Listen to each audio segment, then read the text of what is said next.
بسم الله الرحمن الرحيم. ومن أحسن قولا ممن دعا إلى الله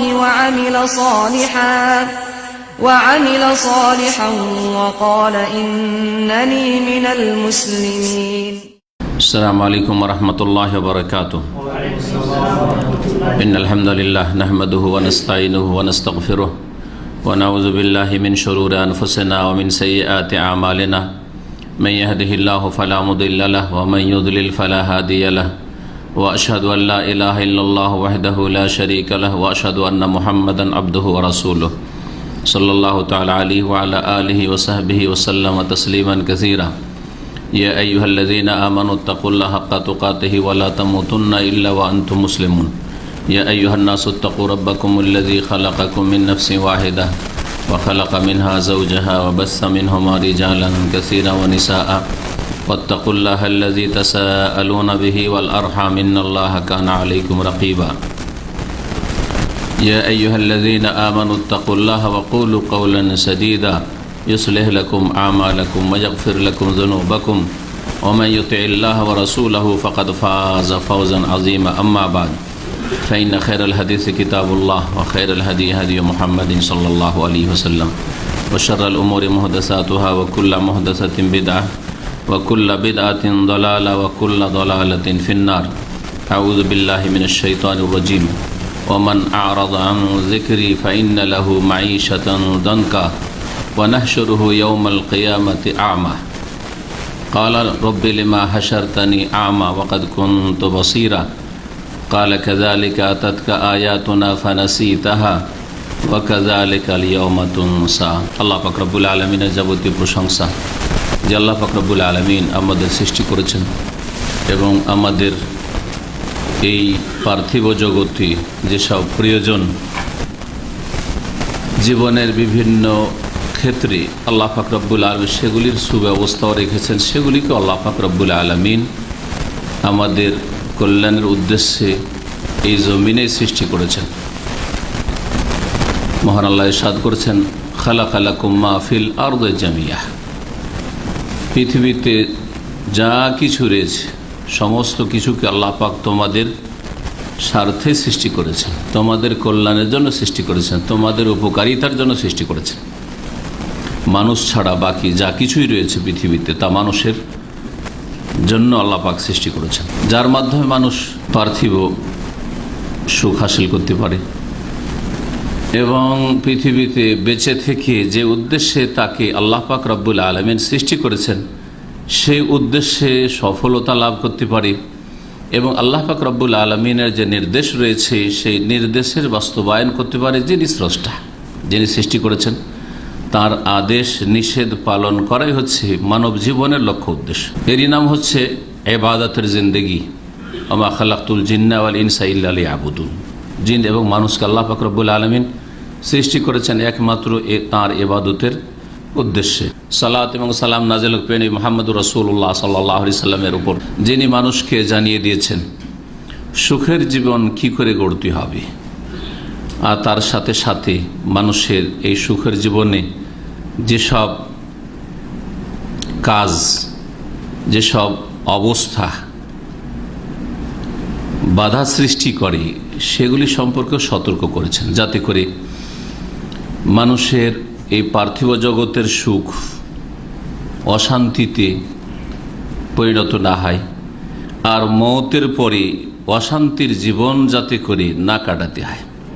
আল্লাহ পাক রব্বুল আলামিন তার নাজিলকৃত দিনে যেমন পার্থিব জগতে মানুষের যে সময় রয়েছে সেটাকে সুন্দর করে তোলার জন্য যেমন দিক নির্দেশনা দিয়েছেন, তেমনি মওতের পরে যে জীবনটা রয়েছে সেই জীবন সম্পর্কে আল্লাহ রাব্বুল আলামিন পূর্ণরূপে দিক নির্দেশনা দিয়েছেন, যাতে করে সেই জগতেও সুখে শান্তিতে থাকা যায়। আর তা হচ্ছে আল্লাহ পাক রব্বুল আলামিনের জান্নাত লাভ করা, আল্লাহ পাক রব্বুল আলামিনের সন্তুষ্টি হাসিলের মাধ্যমে। আজকের আলোচনার বিষয়বস্তু হচ্ছে অশান্তির কারণ পার্থিব জগতে। আজকে সারা বিশ্বে অধিকাংশ মানুষ অশান্তিতে রয়েছে। তাদের সুখ শান্তির উপায় উপকরণ, আসবাবপত্র যেগুলি মাধ্যম, সেগুলি পর্যাপ্ত পরিমাণে থাকা সত্ত্বেও কোনো অভাব নেই। সুখের যেসব সামগ্রী সেগুলি যথেষ্ট থাকা সত্ত্বেও অশান্তির জীবন কাটাচ্ছে। কারণ কি? তাহলে নিশ্চয়ই কারণ আছে, আর কারণ মানুষের মধ্যেই আছে। এই কারণগুলি আমাদেরকে খুঁজে দেখতে হবে, যাতে করে আমাদের সুখে কোনো রকমের বাধা সৃষ্টি আমরা নিজেরাই অজান্তে না করি, অজ্ঞতার কারণে না করি, জেনে সেই অশান্তির কারণগুলিকে দূর করতে পারি, যাতে করে শান্তির জীবন কাটাতে পারি। এই জন্য এই আলোচনাটি করব, কারণ সকলে সুখ চায়। মানুষ হিসাবে প্রত্যেক মানুষের চাহিদা হচ্ছে সুখের জীবন, শান্তির জীবন। কেউ অশান্তির জীবন চায় না। আল্লাহর ওলি, নেক বান্দাই হোক, মুমিন হোক, আর আল্লাহর শত্রু, দুশ্মন, কাফের, বেদিন, নাফরমানি হোক, জি অবাধ্যই হোক, সকলেই সুখ চায়। এই পার্থিব জগতের সুখ, শান্তির জীবন, সুখের জীবন সকলে চায়। কিন্তু সুখ কেমন করে নিয়ে আসতে হবে, শান্তি কি করে নিয়ে আসতে হবে, এটা জানে না। এক শ্রেণীর লোকেরা মনে করে যে আসল সুখ শান্তি আছে ধন সম্পদে। এই জন্য ধন সম্পদ যেইভাবে হোক না কেন সঞ্চয় করার জন্য আপ্রাণ চেষ্টা করে। সেই ক্ষেত্রে ক্লান্ত হইলেও ক্লান্তি বোধ করে না। সব কিছুকে উপেক্ষা করে হালাল হারাম, বৈধ অবৈধ, ন্যায় অন্যায়, যেইভাবে হোক না কেন পয়সা আসতে হবে, পয়সা আসতে হবে। আর যে যত বেশি পয়সা নিয়ে আসতে পারে ঘরে পকেটে, সে তত বেশি সুখী এই শ্রেণীর লোকদের কাছে। আর এক শ্রেণীর লোক রয়েছে যাদের লক্ষ্য উদ্দেশ্য হচ্ছে নেতৃত্ব। কারণ তাদের মগজে ঢুকে গেছে যে নেতৃত্বের মতো সুখের জীবন আর কিছু নেই, শান্তির জীবন কিছু নেই। যার ফলে পৃথিবীর নেতৃত্ব যে যতটা পারে নেতৃত্ব হাসিল করার জন্য এবং নেতৃত্বকে টিকিয়ে রাখার জন্য আপ্রাণ চেষ্টা করছে। আর দুনিয়ার বহু রকমের জান মাল, ধন সম্পদ সব কিছুর ঝুঁকি নিচ্ছে, তাতে কোনো দ্বিধাদ্বন্দ্ব করে না। চিন্তা করুন, একটা ইলেকশনে একজন সাধারণ এমপি কত লাখ লাখ টাকা খরচ করে মানুষের কাছ থেকে ভোট কালেকশন করার জন্য। কারণ এর মাধ্যমে সে সুখ দেখছে, চোখের সামনে সুখ দেখছে, স্বপ্ন দেখছে সুখের। ধন সম্পদ বেশি করে অর্জন করার জন্য, বড় ধনাঢ্য হওয়ার জন্য কত রকমের ঝুঁকি নিয়ে দেশ বিদেশে ব্যবসা বাণিজ্য, আর ক্ষয়ক্ষতির শিকার হচ্ছে। শুধু মনে করে অধিকাংশ লোক যে পয়সাতে সুখ রয়েছে। আর এক শ্রেণীর লোক রয়েছে, না এইসব তার ধান্দা না, ওর ধান্দা হচ্ছে খ্যাতি। কত বেশি ফেমাস হইতে পারে, খ্যাতি লাভ করতে পারে। জি হ্যাঁ, মানুষ চেনুক আমাকে, মানুষ জানুক আমাকে, মানুষের কাছে আমার সুনাম হোক, সুখ্যাতি হোক, সারা বিশ্বে আমার আলোচনা হোক, একটা আলোড়ন সৃষ্টি করি। এটাই হচ্ছে তার হয়তো ধান্দা। তাতেই মনের সুখ, ব্যক্তি জীবনের সুখ শান্তি সে অনুভব করছে। কিছু লোক আছে শিক্ষা দীক্ষায় গুরুত্ব দিয়ে থাকে, উচ্চ শিক্ষা লাভ করব, বড় বড় ডিগ্রি হাসিল করব, আর সে নিজের পার্থিব সুখ মনে করে যে হ্যাঁ উচ্চ ডিগ্রি হাসিল করাই, ডক্টরেট করতে পেরেছি। অনেকেই বলে যে ডক্টরটা লিখতেই হবে আমাকে। জি হ্যাঁ, ডক্টরটা আমাকে লিখতে হবে, যেইভাবে হোক না কেন। এই অনার্স পাস করে আর মাস্টার্স পাস করে থাকা যাবে না। এই জন্য 60 বছর বয়সে, 70 বছর বয়সেও পিএইচডি ডিগ্রি হাসিল করছে, আপনারা খবর রাখেন। অথচ আর বাঁচবেনও ভালো করে বুঝতে পারছে যে চারিদিক থেকে এমন করে রোগ তাকে ঘিরেছে যে বেশি আর বাঁচাবাঁচিরও আশা নিজেও করে না। কিন্তু একটা লেভেল নিয়ে যেতে, ডক্টরেট একটা লেভেল নিয়ে যেতে হবে। জি হ্যাঁ, অনেক অভিভাবকরা রয়েছে, তারা নিজের পরিশ্রম মেহনতের ডিউটি করে এসে, ব্যবসা বাণিজ্য করে এসে ছেলে মেয়েদের লেখাপড়ার উপরে এত বেশি গুরুত্ব দেয়, রাত দিন নিয়ে বসে থাকে, আর কত রকমের যে টিউশন দেয়। কারণ সে সুখের জীবন মনে করছে যে ছেলেগুলোকে আমি তো কিছু করতে পারিনি, লেখাপড়া করতে পারি, কিন্তু আমার ছেলেকে ডাক্তার না বানিয়ে ছাড়বো না, ইঞ্জিনিয়ার না বানিয়ে ছাড়বো না। হ্যাঁ, এটাই হচ্ছে সুখের জীবন, এতেই সুখ শান্তি তার নজরে আসছে। এইরকম ভাবে হাদিস ওয়ালাহারা যত বলতে পারে, এক এক শ্রেণীর লোক এক এক কাজে সুখ মনে করেছে। হ্যাঁ, অনেকে সারা জীবন পরিবার ছেড়ে এসেছেন, 20 বছর বয়সে বিয়ে শাদী এখানে করলেন, আর এখন 60 বছর 40 বছর হয়ে গেল বিদেশে প্রবাসে বিনা ফ্যামিলিতে, বছরে 2 বছরে যাচ্ছেন, হয়তো 1 মাস 2 মাস, কিন্তু বিদেশের জীবনে সুখ মনে করেছেন। যার ফলে স্ত্রী কি অবস্থায় আছে সেখানে আমার ইমানি দায়িত্ব, আমি অভিভাবক হিসাবে কতটা দায়িত্ব পালন করতে পারছি, ছেলে মেয়েগুলো যে বড় হলো তাদের ক্ষেত্রে কতটা আমি সরাসরি গিয়ে দায়িত্ব পালন করতে পারছি, এতেই সুখ দেখছে সে। তো এক এক লোক এক এক ঠিক কাজে অথবা বিষয়ে বস্তুতে সুখ দেখতে পাচ্ছে, যার ফলে সেগুলোর পিছনে মরিয়া হয়ে ছুটছে। আসল সুখ কোথায় রয়েছে এবং এই সুখে বাধাগুলি কোথায়, হ্যাঁ, অশান্তি কেন মানব জীবনে হয়।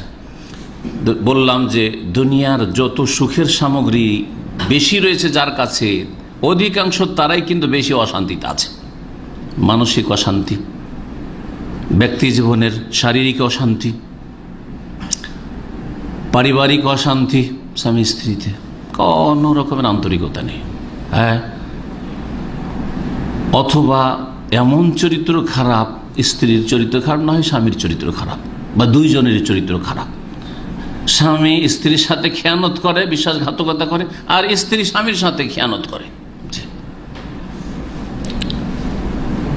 স্বামী স্ত্রীকে লুকিয়ে লুকিয়ে কারোর সাথে প্রেম করে, আর স্ত্রী স্বামীকে লুকিয়ে লুকিয়ে ওর চোখের আড়ালে কারোর সাথে প্রেম করে। এইসব জানছেন আপনারা? হ্যাঁ, কারো শান্তি নেই, সেই মহিলার স্বামীকে নিয়ে শান্তি নেই, আর ওই পুরুষের ওই স্ত্রীকে নিয়ে শান্তি নেই। অশান্তির পরিবার, অশান্তি বিরাজ করছে এই পরিবারে। ছেলে মেয়েকে নিয়ে শান্তি নেই, ছেলে মেয়ে বড় হয়েছে, হ্যাঁ, কিন্তু জুতা দেখাচ্ছে, হ্যাঁ, জি, কষ্ট দিচ্ছে, মানসিক, শারীরিক, হ্যাঁ, বাচনিক, সব রকমের ছেলেমেয়েরা হয়তো কষ্ট দিচ্ছে, হ্যাঁ, বেয়াদবি করে, নাফরমানি করে, বিরুদ্ধাচরণ করে। মেয়ে বড় আশা নিয়ে বড় করলো, বেরিয়ে নিজে কখন বিয়ে করে বসলো, হ্যাঁ, মুসলিম অমুসলিম খবরই দেয়। ছেলে বড় আশা করে লালন পালন করেছিল যে হ্যাঁ দেখে শুনে বিয়ে শাদী, কখন বিয়ে শাদী হয়ে গেছে কোথাও খোঁজ খবর রাখে না। জি, তো অশান্তি, বহু অশান্তি মুসলিম জীবনে রয়েছে আর মানব জীবনে তো রয়েছে। মুসলিম সমাজেই যদি, মুসলিম পরিবারেই যদি, মুসলিমদের জীবনে যদি এত বেশি অশান্তি বর্তমান যুগে থাকে, তাহলে অমুসলিমদের বাড়িতে, ঘরে, পরিবারে, তাদের ব্যক্তি জীবনে কত যে অশান্তি রয়েছে আল্লাহ পাক জানেন, আর তারা জানে বেশি। কারণ ভিতরের খবর চেহারা দেখে অনেক সময় বোঝা যায় না। আপনার সাথে হয়তো হাসি মুখে কথা বলছে, কিন্তু ভিতরে যে তার কত কষ্ট ভরা আছে, আর কত যে বিপদে সে আছে, সে জানছে, আর তার আল্লাহ পাক জানছেন। একজন মুসলিম হিসাবে আমাদেরকে আল্লাহ পাক রব্বুল আলামিন দুনিয়ার বৈধ যেসব নিয়ামত রয়েছে, শান্তি সুখের যেসব সামগ্রী রয়েছে, সেগুলি গ্রহণ করা আল্লাহ পাক রব্বুল আলামিন অনুমতি দিয়েছেন, বরং নির্দেশ দিয়েছেন। দুনিয়া হাসিল করেন বৈধ পন্থায়, তার মধ্যে একটা হচ্ছে দুনিয়ার সুখ শান্তি, আর তার সাথে সাথে আখিরাতকে ভুলে যাবেন না, উপেক্ষা করবেন না। জি, উপেক্ষা করবেন না। রব্বানা আতিনা ফিদ দুনিয়া হাসানা ওয়া ফিল আখিরাতি হাসানা ওয়া কিনা আযাবান্নার, এটা বলুন, কোনো আপত্তি নেই। হে আমাদের রব, হে আল্লাহ, আমাদেরকে দুনিয়াও দেন। দুনিয়া মানে সব কিছু, হ্যাঁ, মানসিক শান্তি, হ্যাঁ, শারীরিক শান্তি, পারিবারিক শান্তি, সামাজিক শান্তি, অর্থনৈতিক শান্তি, নিরাপত্তাগত শান্তি, সব রকমের শান্তি, হ্যাঁ, রাষ্ট্রীয় শান্তি, হ্যাঁ, আন্তর্জাতিক শান্তি, বাড়িতে শান্তি, বাড়ির বাইরে শান্তি, সফরে শান্তি, দেশে শান্তি, বিদেশে শান্তি, যেখানে আছেন সেখানে সুখ শান্তি। রব্বানা আতিনা ফিদ দুনিয়া হাসানা, দুনিয়ার সার্বিক কল্যাণ দান করো, ওয়াফিল আখিরাতে হাসানা, আখিরাতের যাবতীয় কল্যাণ দান করো, ওয়াকিনা আযাবান্নার, এবং জাহান্নামের আযাব থেকে আমাদেরকে রক্ষা করো। আল্লাহ পাক রব্বুল স্বয়ং সূরা বাকারে শিখিয়েছেন।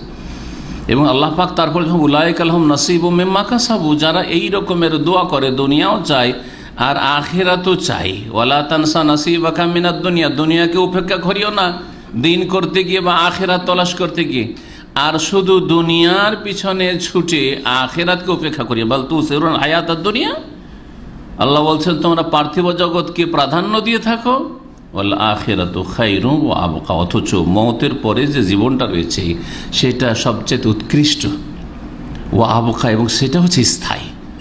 আর দুনিয়ার যতই সুখের সামগ্রী থাক না কেন সেটা হচ্ছে অস্থায়ী, ফানি, ধ্বংসশীল। সূরা তাহার আয়াত নম্বর 124 থেকে 126-এ আল্লাহ পাক রব্বুল আলামিন ইরশাদ করছেন, এই আয়াত দিয়ে শুরু করি আলোচনা। ওমান আরাজা আন যিকরি, যারা আমার বিধান থেকে, আয়াত ওমান আর যিকর, যিকর মানে হচ্ছে আল্লাহর উপদেশ।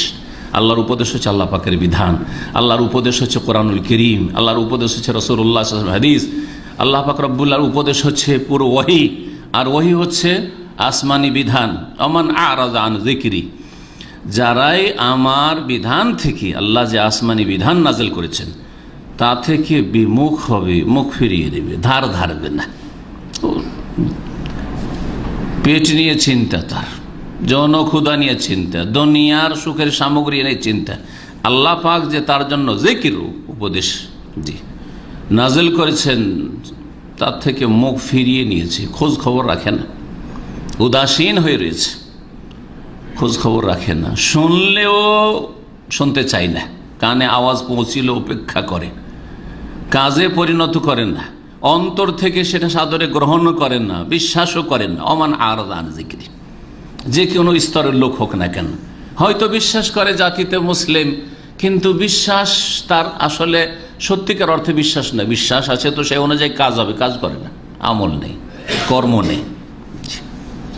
আল্লাহ পাকের উপদেশ থেকে বিমুখ হয় কর্মের ক্ষেত্রে, পালন করার ক্ষেত্রে, নাফরমান গুনাহগার মুসলিমরা। আর একজন মুনাফিক মুসলিম, নাস্তিক মুসলিম, বেদিন মুসলিম, সে বিশ্বাসই রাখে না জন্মসূত্রে যদি ইসলাম পেয়েছে, সে পুরোপুরি বিমুখ, অবিশ্বাসী বিমুখ। আর যে কাফের, অমুসলিম, অমুসলিম ঘরে জন্মেছে আর অমুসলিম হয়ে রয়েছে, সে পুরোপুরি বিমুখ, বিশ্বাসও করে না, সুতরাং তা শোনার জানার প্রয়োজনও মনে করে না, আর পালন করা তো দূরের কথা। এইরকম এক কথায় মুসলিম সমাজের ফাসে গুনাহগাররা, যারা বড় বড় কাবিরা গুনাহ করে ফরজ ওয়াজিব ছেড়ে, অথবা হারাম নাজায়েজ কাজ করে, অথবা মুসলিম সমাজে আল্লাহ পাক সৃষ্টি তো করেছেন, কিন্তু সাবালক হওয়ার সাথে সাথে তারা তাদের পারিপার্শ্বিক অবস্থার কারণে, তাদের কুশিক্ষার কারণে, তাদের ভুল প্রশিক্ষণ তরবিয়তের কারণে, বাবা মা অসৎ হওয়ার কারণে, বা বাবা মা নিজের দায়িত্ব ঠিক ঈমান ইসলামী দায়িত্ব পালন না করার কারণে তারা বেদিন হয়ে গেছে, তারা নাস্তিক হয়ে গেছে, তারা আল্লাহ পরকাল থেকে গাফেল, উদাসীন হয়ে গেছে। ওমান আরাজা আন যিকরি, তারা আল্লাহ পাক রব্বুল আলামিনের উপদেশ থেকে মুখ ফিরিয়ে নিয়েছে। আল্লাহ বলছেন, ফাইন্না লাহু মাঈশাতান দানকা, নিঃসন্দেহে তাদের জন্য রয়েছে সংকীর্ণ জীবন, সংকুচিত জীবন, অশান্তির জীবন। দানকা, অশান্তির জীবন রয়েছে, মনের ভিতরে অশান্তি, শারীরিক অশান্তি, জি হ্যাঁ, পারিবারিক অশান্তি, জি। মাঈশা আল্লাহ বলেছেন, শুধু আখিরাতের কথা বলা হয়নি এখানে, তাহলে মাঈশা বলা হয় মানুষের এই পার্থিব জীবনকে। ফাইন্না লাহু মাঈশাতান দানকা, যথেষ্ট ধন সম্পদ আছে, অশান্তির জীবন।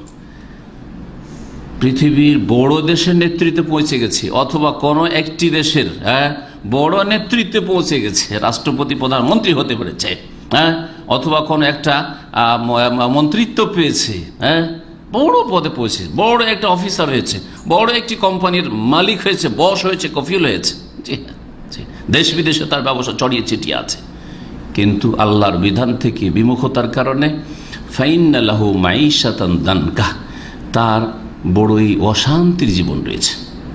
এটা হচ্ছে পার্থিব জীবন।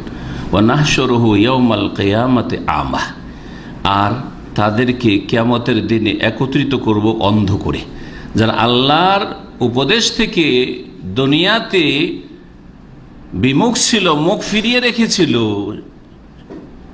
তাদেরকে আল্লাহ অন্ধ করে উঠাবেন। তখন তারা বিচার দিবসে হাসরের মাঠে বলবে, কালা রব্বি লিমা হাসারতানি আমা, হে আমাদের রব, হে আমাদের প্রতিপালক, আমাদেরকে অন্ধকারে কেন উঠিয়েছেন?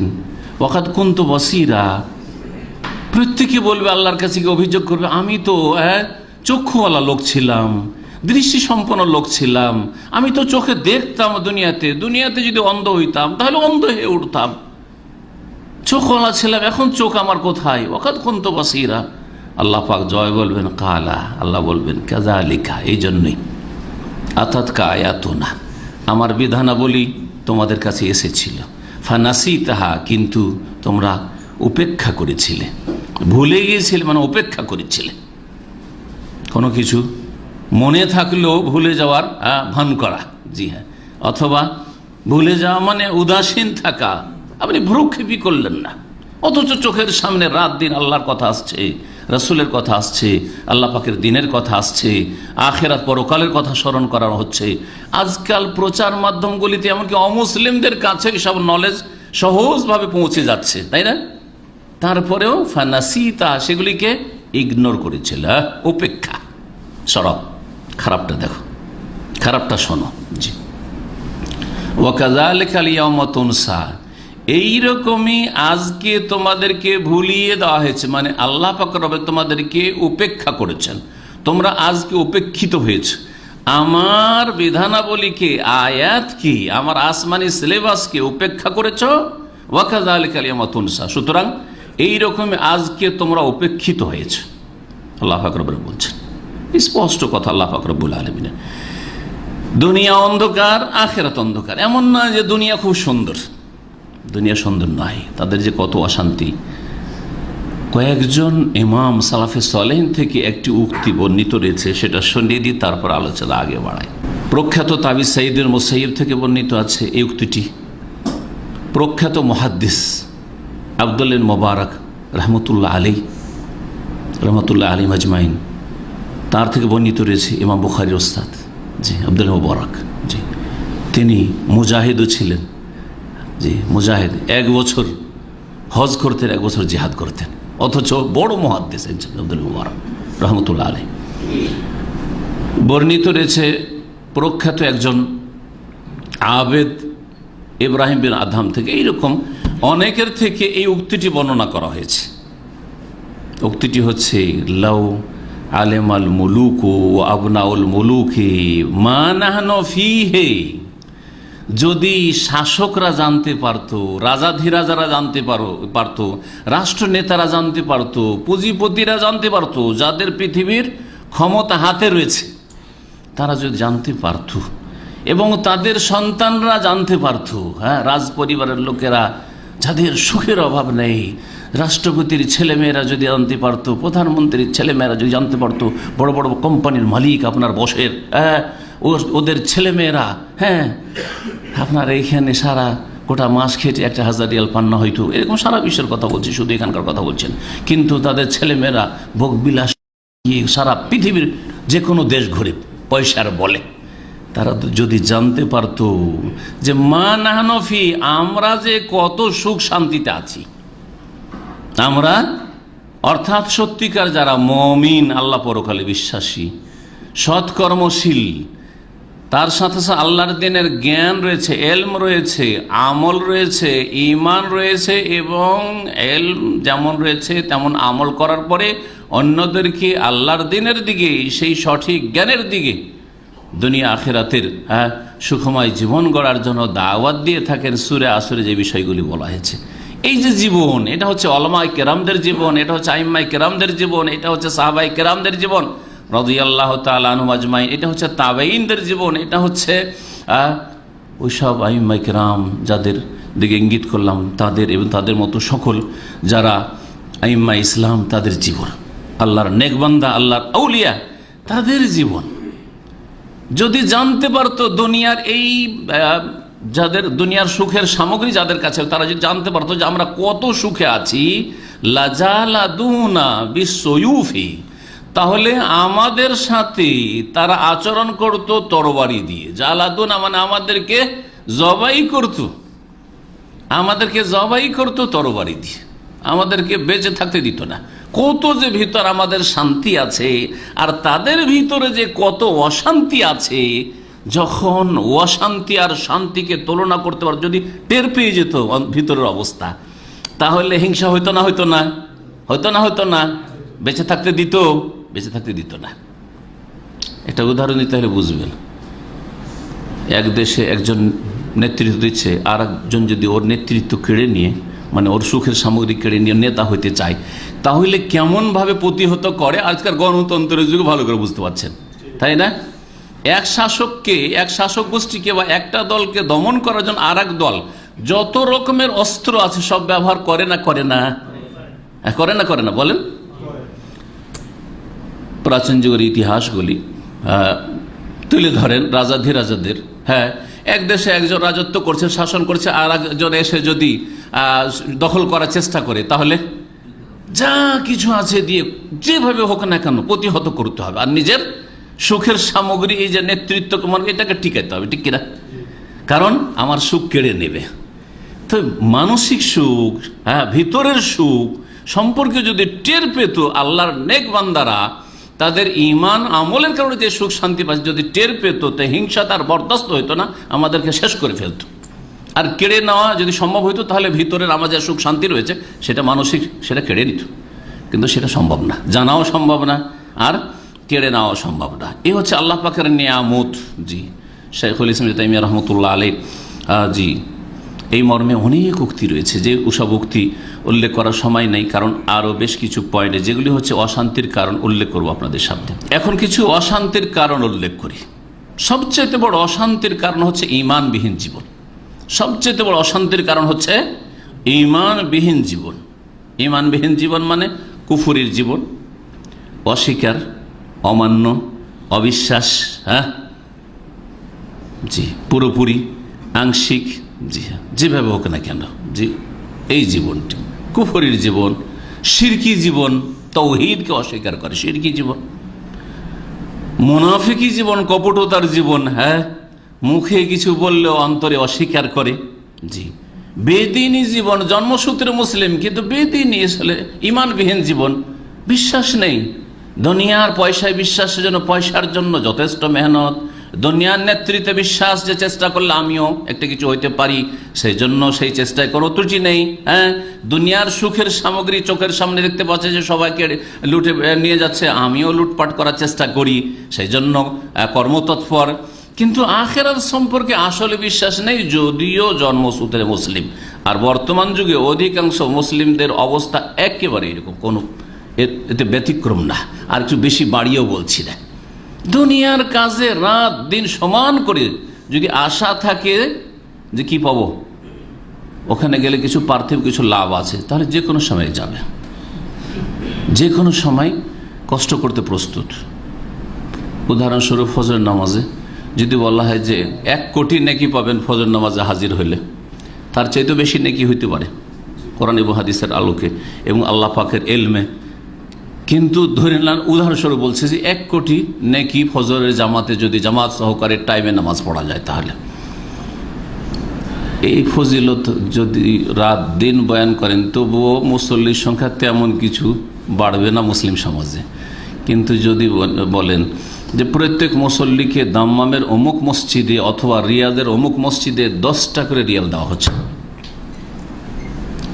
মসজিদে আসলে 10 রিয়াল, দেখেন একবার পরীক্ষা করে, এরকম আল্লাহ যাদেরকে নিয়ামত এবার পরীক্ষা করেন মুসলমানদের ঈমান কেমন এখন, জি জি, তাহলে বুঝতে পারবেন। জি, মসজিদে কিছু কিছু মসজিদে খাবার দেওয়া হয়, দেখেন সেখানে ভিড় ভাড়। জি, কিছু কিছু মসজিদে খেজুর ফ্রি সবসময় রাখা আছে, দেখেন ভিড় ভাড় ওখানে। জি হ্যাঁ, পাশের মসজিদকে ছেড়ে দেবো, চলে একটু খেজুর পানি খাওয়াবে, খিদে টিদে লাগছে। এক মসজিদে গিয়ে জোহরে নামাজ পড়েছি, তো আমাদের দায়ী ভাইরা বললো যে এখানে দামামের এই মসজিদে সবসময় জমজম পানি আর খেজুর সবসময়, আর একবারে উন্নত মানের খেজুর, এমন নয় যে একবারে ফকিরে খেজুর যেটা সবাই কেউ খায় না, তখন ওটা ওখানে রেখেছে, না ভালো খেজুর একবারে। তো আসছিলাম কোত্থেকে, তো দায়ীরা একসাথে সবাই ছিল, ওরা গিয়েছে এর আগে, বলছে চলেন ওখানে জোহর পড়ি, মসজিদটা খুব সুন্দর, ওই রকম মসজিদ, ছোট্ট মসজিদ, খুব সুন্দর মসজিদ। যাই হোক, জোহরে নামাজ পড়লাম, দেখি লাইন লেগে গেছে খেজুর খাওয়ার জন্য আর জমজম খাওয়ার জন্য। আর মসজিদে মাশাআল্লাহ মুসাল্লি, রাজির নাম শুনেছেন, বড় পুঁজিপতি সৌদি আরবের, তাদের মসজিদে, জি, মক্কাতুল মুকাররমায়, বিশেষ করে হজের মৌসুম, অন্য সময় রমজানও হইতে পারে, হজের মৌসুমে, জি হ্যাঁ, টোকেন দেওয়া হয় খাবারের। যে যত জুমার সময় গিয়ে বা জোহরে গিয়ে আপনি টোকেন নিয়ে নেন, টোকেন নিয়ে নিতে পারলে নামাজটা সেরে আপনি খাবার নেন, পার্সেল নেন, আর বা বসে খাওয়াচ্ছে মোট কথা, সে হাজার হাজার লোককে খাওয়াচ্ছে। ভিড়ের শেষ নাই, 1 কিলোমিটার 2 কিলোমিটার দূর থেকেও লোক সেখানে নামাজ পড়ার জন্য যাচ্ছে, জোহরে ফজরে যাচ্ছে। প্রিয় মোহাম্মদ রাসূলুল্লাহ এই কথাই বলেছেন, হ্যাঁ, যদি জানতো মুনাফিকরা যে এশার নামাজে কি দেওয়া হবে, মিরমাতাইনি হাসানাতাইনি, 2টা সুন্দর পায়া খাওয়ানো হবে সেখানে, জি, লা শাহেদ আলী, অবশ্যই এর সাথে হাজির হয়ে যেত। 5 টাকার গাড়ি ধোয়া ইনকামের, ঠিক জাস্ট ফজর জামাত চলছে সময় গাড়ি ধুইছো, দেখেছেন? 2 দিন আগে জোহরে দেখছি, জোহরের নামাজে এক কোম্পানির মালিক তার ল্যান্ড ক্রুজার এনে রেখেছে, বেনামাজি বেদিন, আল্লাহ পাক তাদের যেন বরকত না দেয়, কারণ বেদিনদের বরকত আমি চাই না, বেনামাজির কোনোদিন বরকতে দোয়া করি না। জোহরের নামাজ পড়তে গেলাম, পড়ে আসলাম, 2 জন দাঁড়িয়ে আছে গাড়ির পাশে, একজন গাড়ি ক্লিন করছে, আর একজন হচ্ছে ওই কোম্পানির সুপারভাইজার অথবা অফিস সেক্রেটারি, যা কিছু হোক না কেন, তার লেবাস পোশাক বলছে।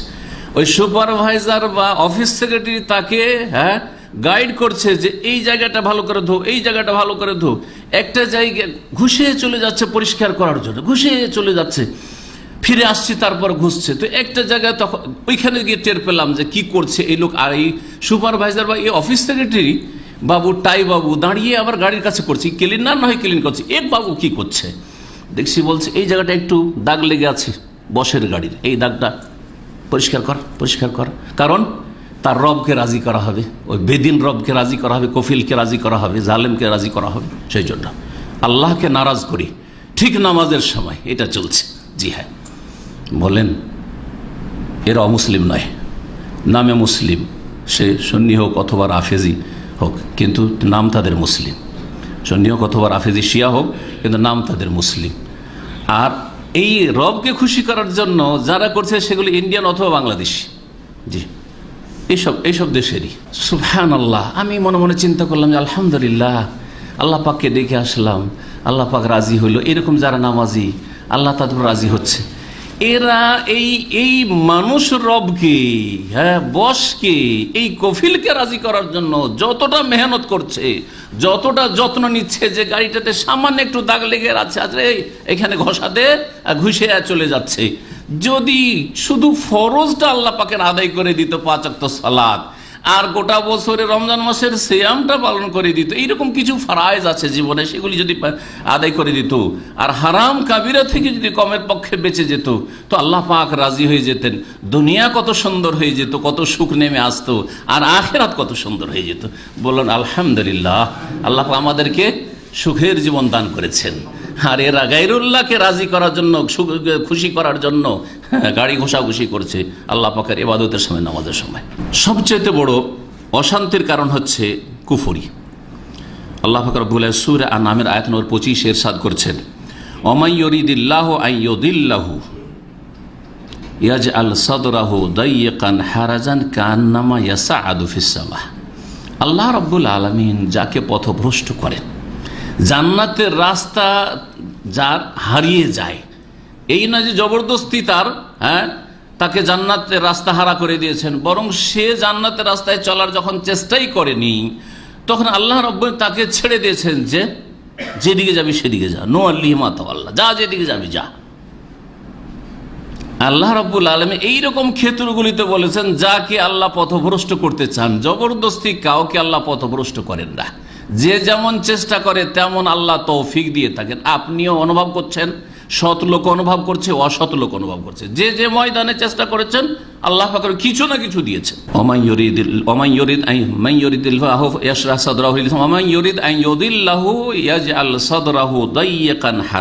আর আল্লাহ রাব্বুল আলামিন যাকে পথভ্রষ্ট করতে চান তার বক্ষকে, অর্থাৎ তার হৃদয়কে কি করে দেন? দাইয়াকান, সংকীর্ণ, সংকুচিত করে দেন, হারাজান, আর অশান্তির করে দেন, অন্তরে মনে অশান্তি আর অশান্তি। দাইয়াকান হারাজ, এমন সংকুচিত হয়ে যায়, এমন সংকীর্ণ হয়ে যায় বুক যেন কি চেপে ধরছে। যারা দীর্ঘদিন দৌড়াননি বা জোরে হাঁটেননি, আর বয়স মোটামুটি যৌবন পার হয়ে চলে গেছে, 40 পার হয়ে গেছে, হঠাৎ করে একটা দৌড় দিয়ে দেখেন, দৌড়ও না, একটা জোর স্পিড একটু হেঁটে দেখেন কীরকম অবস্থাটা হয়। কেউ করেছেন এরকম? কীরকম লাগে? বুকটা কেমন হয়? মনে হচ্ছে চেপে ধরছে, চেপে ধরছে মনে হচ্ছে একবারে, দাইয়াকান হারাজান। জি, এটা একটা উদাহরণ দিলাম। আল্লাহ যেটা উদাহরণ দিয়েছেন সেটা বলি। সিঁড়িতে নামার সময় তো খুব সহজ, উঠে দেখেন, এই 5 তলা একটু উঠে দেখেন, উঠে দেখলে কেমন মনে হয়? বুকটা ভারী হয়ে আসছে, চেপে ধরছে, তাই না? কষ্ট হচ্ছে, হচ্ছে না? হচ্ছে না? আল্লাহ পাক বলছে কান নামা ইয়াসাদু ফাসফিস সামা, ওই লোক যেন আকাশের দিকে আরোহণ করছে।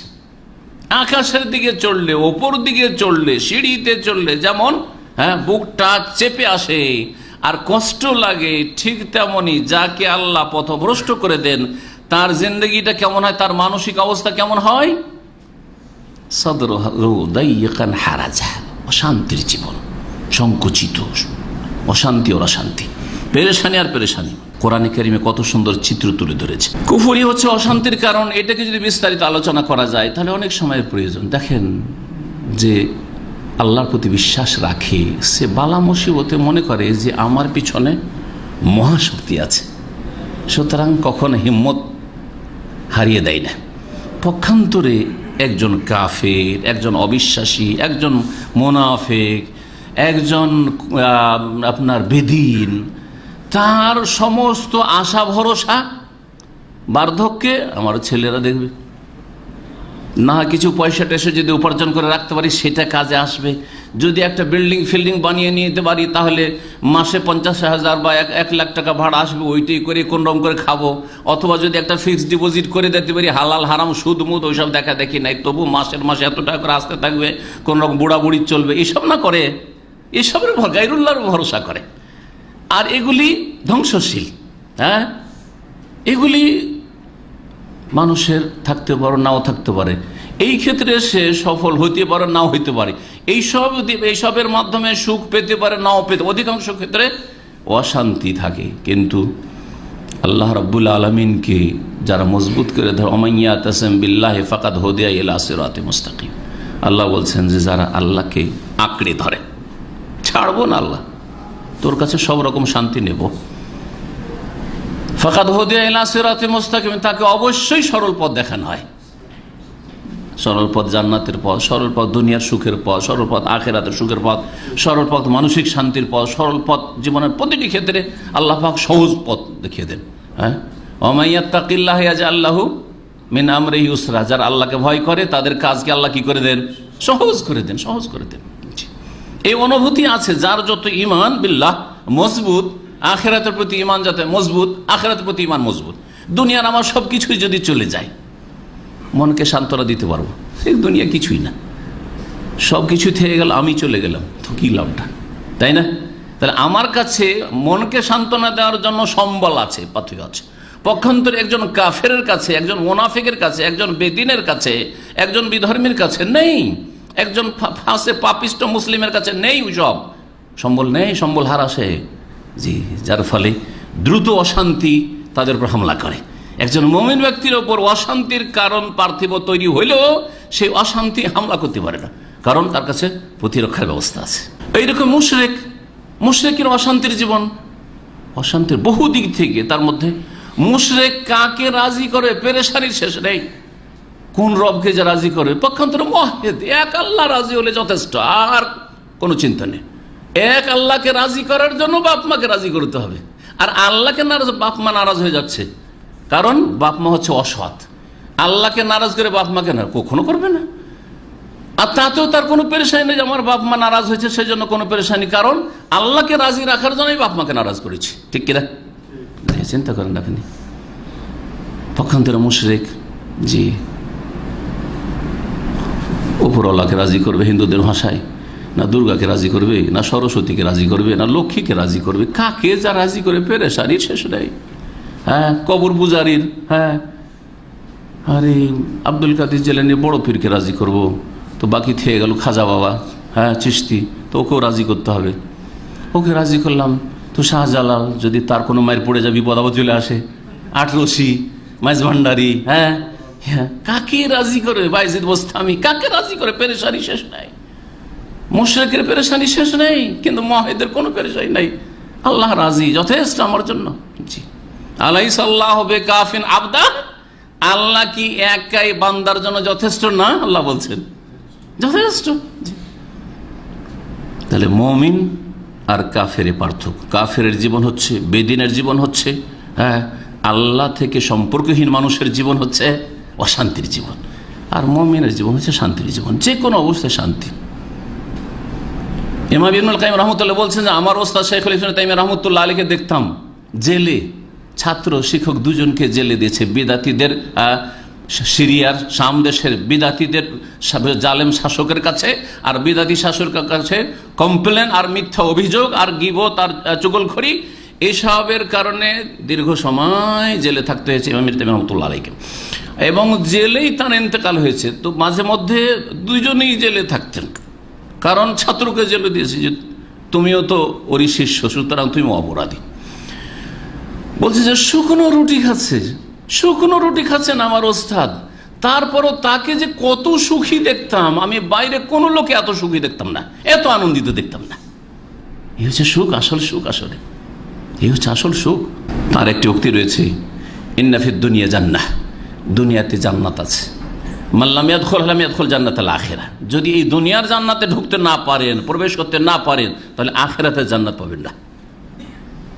জি হ্যাঁ, সে জান্নাত হচ্ছে আল্লাহর উবুদিয়ত, আল্লাহর গোলামি, আল্লাহ পাকের দাসত্ব, আল্লাহ পাকের আনুগত্য, পূর্ণ অনুগত জীবন। জি জি, আমার জীবন ইন্না সলাতি ও নসুকি ও মাহিয়ায়া, আমার সব কিছুই, ও মামাতি, কার জন্য? লিল্লাহি রাব্বিল আলামিন, লিল্লাহি রাব্বিল আলামিন। জি, এই হচ্ছে জিন্দেগি, শান্তির জিন্দেগি। অশান্তির কারণ 2 নম্বর হচ্ছে সমস্ত রকমের পাপাচার, যত পাপ রয়েছে, যার জীবনে যত বেশি গুনাহ রয়েছে, অন্যায় রয়েছে, পাপ রয়েছে, আল্লাহর হক নষ্ট করে, মানুষের হক নষ্ট করে, বাপ মায়ের হক নষ্ট করে, মালিকের হক নষ্ট করে, কর্মচারীর মালিক কর্মচারী, হ্যাঁ যারা তার অধীনে কাজ করে তাদের হক নষ্ট করে বিভিন্ন দিক থেকে, অথবা প্রতিবেশীর হক নষ্ট করে, যার যে রকমের হক রয়েছে নষ্ট করে। বিভিন্ন রকমভাবে মানুষের এবং মানুষের রবের হক নষ্ট করে যারা বিভিন্ন গুনাহে লিপ্ত হয়, তারা তত বেশি অশান্তিতে থাকে। আপনি মনে করেন যারা জেনা করে বেড়ায়, হ্যাঁ অবাধ মেলামেশা করে, তারা শান্তিতে আছে? অশান্তির শেষ নেই। আজকে পশ্চিমা সভ্যতা দেখুন, জি হ্যাঁ, প্রাচ্যের কাফেরদের সভ্যতা দেখুন, তাদের বাড়িঘর অবস্থা দেখুন, তাদের পরিবারের অবস্থা দেখুন, তাদের বাড়ির খোঁজ খবর নিয়ে দেখুন, কত অশান্তি আর অশান্তি। কাফের হইলেও মানুষ হিসাবে একজন কাফের স্ত্রী যদি গার্লফ্রেন্ড নিয়ে বাড়িতে ঢুকে, হ্যাঁ, অথবা জানতে পারে যে আমার স্ত্রীর কি আছে, বয়ফ্রেন্ড, আমার স্ত্রী বয়ফ্রেন্ডে ঢুকছে, অথবা মহিলা জানতে পারছে যে আমার স্বামীর গার্লফ্রেন্ড আছে, তাহলে কি শান্তি আছে? মুসলিম তো বাদ দেন, কাফের শান্তি আছে? কোনো শান্তি নেই, কোনো শান্তি নেই। এই জন্য পশ্চিমা জগতে দুনিয়ার সুখের সামগ্রী যথেষ্ট থাকা সত্ত্বেও কোনো শান্তি নেই, কোনো শান্তি নেই। না ব্যক্তি যেমন মানসিক শান্তি আছে, না তাদের শারীরিক শান্তি আছে, বহু রোগ আর বিপদ আপদ, আল্লাহ পাকের আযাব, এবং সেটা টের পাক আর নাই পাক তারা, আর না তাদের পারিবারিক শান্তি আছে, না পারিবারিক কোনো কাঠামো আছে। আপনি জানেন, বেশি বলার প্রয়োজন নেই, এখানে যেহেতু ফিলিপিনোরা যথেষ্ট আছে, ভাইয়া প্রবাসী আপনাদের পাশাপাশি কাজ করে, ফিলিপাইনে 70-80 বছর হয়ে গেল, নিজে কাজ করে খেতে হবে। ছেলে মেয়ে সাবালক সাবালিকা হইলে যে বাপকে দেখবে, মাকে দেখবে, এই রকমের কোনো রকমের মন মেজাজ নেই তাদের, কারণ ওই রকম ভাবে তৈরি হয়নি তারা। কিন্তু একটা মুসলিম পরিবার ছেলেরা সাবালক হয়েছে, কাজের যোগ্য হয়েছে, বাপকে বলছে আব্বা চাকরি করতে হবে না, আপনাকে বিদেশে থাকতে হবে না, আসেন বসেন, বাড়িতে বসেন আপনি, হ্যাঁ ঠিক কিনা? ভালো যদি তরবিয়ত করে থাকে তো মাকে বলছে যে না, আপনি কেন এখন পাকশাক করবেন, আপনাকে কষ্ট করতে হবে না, আপনাকে রান্নাঘরে যেতে হবে না, হ্যাঁ এখন আপনার বৌমা হয়েছে, তারা কাজ করবে, আপনার মেয়ের আছে, তারা কাজ করবে, ঠিক না? চিন্তা করুন, এসব বিষয়গুলি বুঝছেন তাহলে যে শান্তিগুলি রয়েছে। তো সমস্ত রকমের পাপ হচ্ছে অশান্তির কারণ। মানুষ যখনই পাপ করে তখন খুব টেনশনে ভোগে। যদি লুকিয়ে ব্যভিচার করে টেনশনে ভোগে, কে জানি কখন যে কে জেনে নেই, জানতে পারে, ঠিক না? যদি চুরি করে চোর অশান্তিতে ভোগে, কি যদি প্রশাসন জেনে নেই। ডাকাতি করলে ডাকাত অশান্তিতে ভোগে। হ্যাঁ, রাতে ডাকাতি করে, চুরি করে, দিনে নিজেকে ধিক্কার দেয় যে হাই রে কি করছি রে, করে না ধিক্কার দেয়। জি হ্যাঁ, অশান্তির জীবন, এগুলি হচ্ছে অশান্তির জীবন, কোনো শান্তি নেই তাদের। এরকম খুন করে জি বড়ই অশান্তিতে ভোগে। খুনি আসামিকে জেলখানাতে দেখেছি পাগলের মতো, আধা পাগল অথবা পুরো পাগল হয়ে গেছে।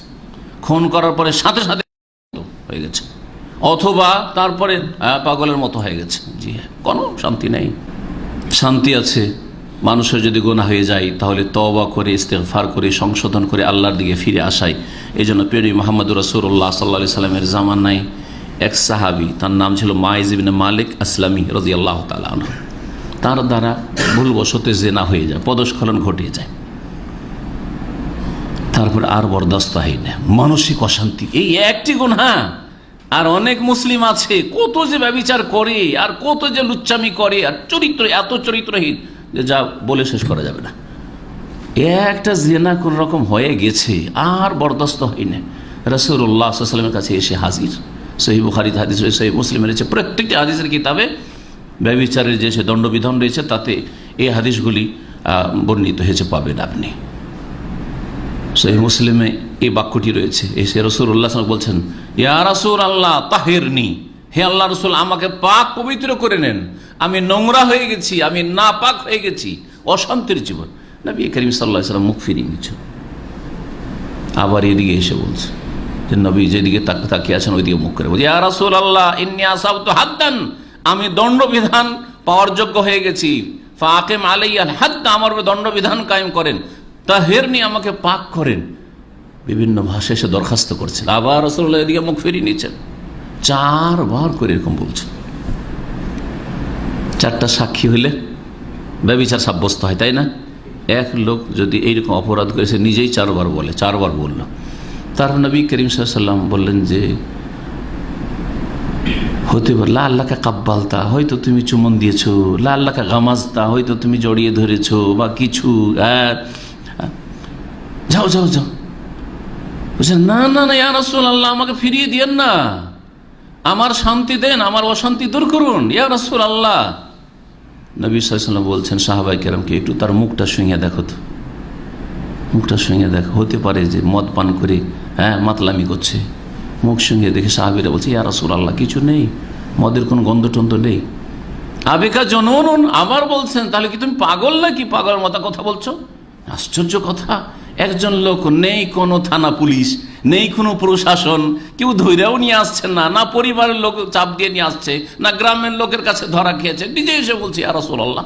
আর জানছে, এমন না যে ওই সাহাবী জানতেন না যে ইসলামের দণ্ডবিধান কি। সাহাবী এত বড় আল্লাহর ভয় হয়েছে আর মাসলা জানেন না যে একজন বিবাহিত যদি তার ব্যভিচার প্রমাণ হয় তো তার যে মৃত্যুদণ্ড, রজম, সংসার, এটা জানেন না? অবশ্যই জানেন। কিন্তু অশান্তির জীবন, এই অশান্তিতে দুনিয়ার অশান্তি চান না, শান্তি চান তিনি।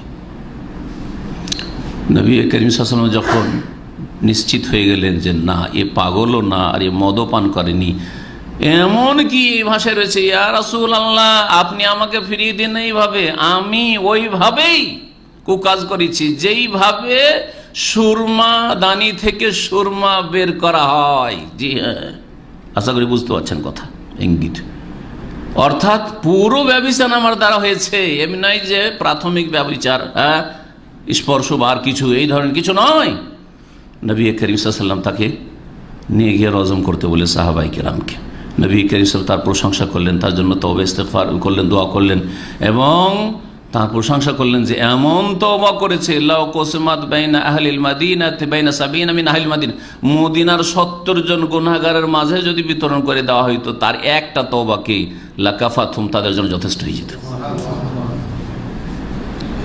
এরকম আর এক মহিলার ঘটনা এরকম নিজে থেকে স্বীকার করছেন। শান্তি এতে রয়েছে। জি, শান্তি কিসে রয়েছে?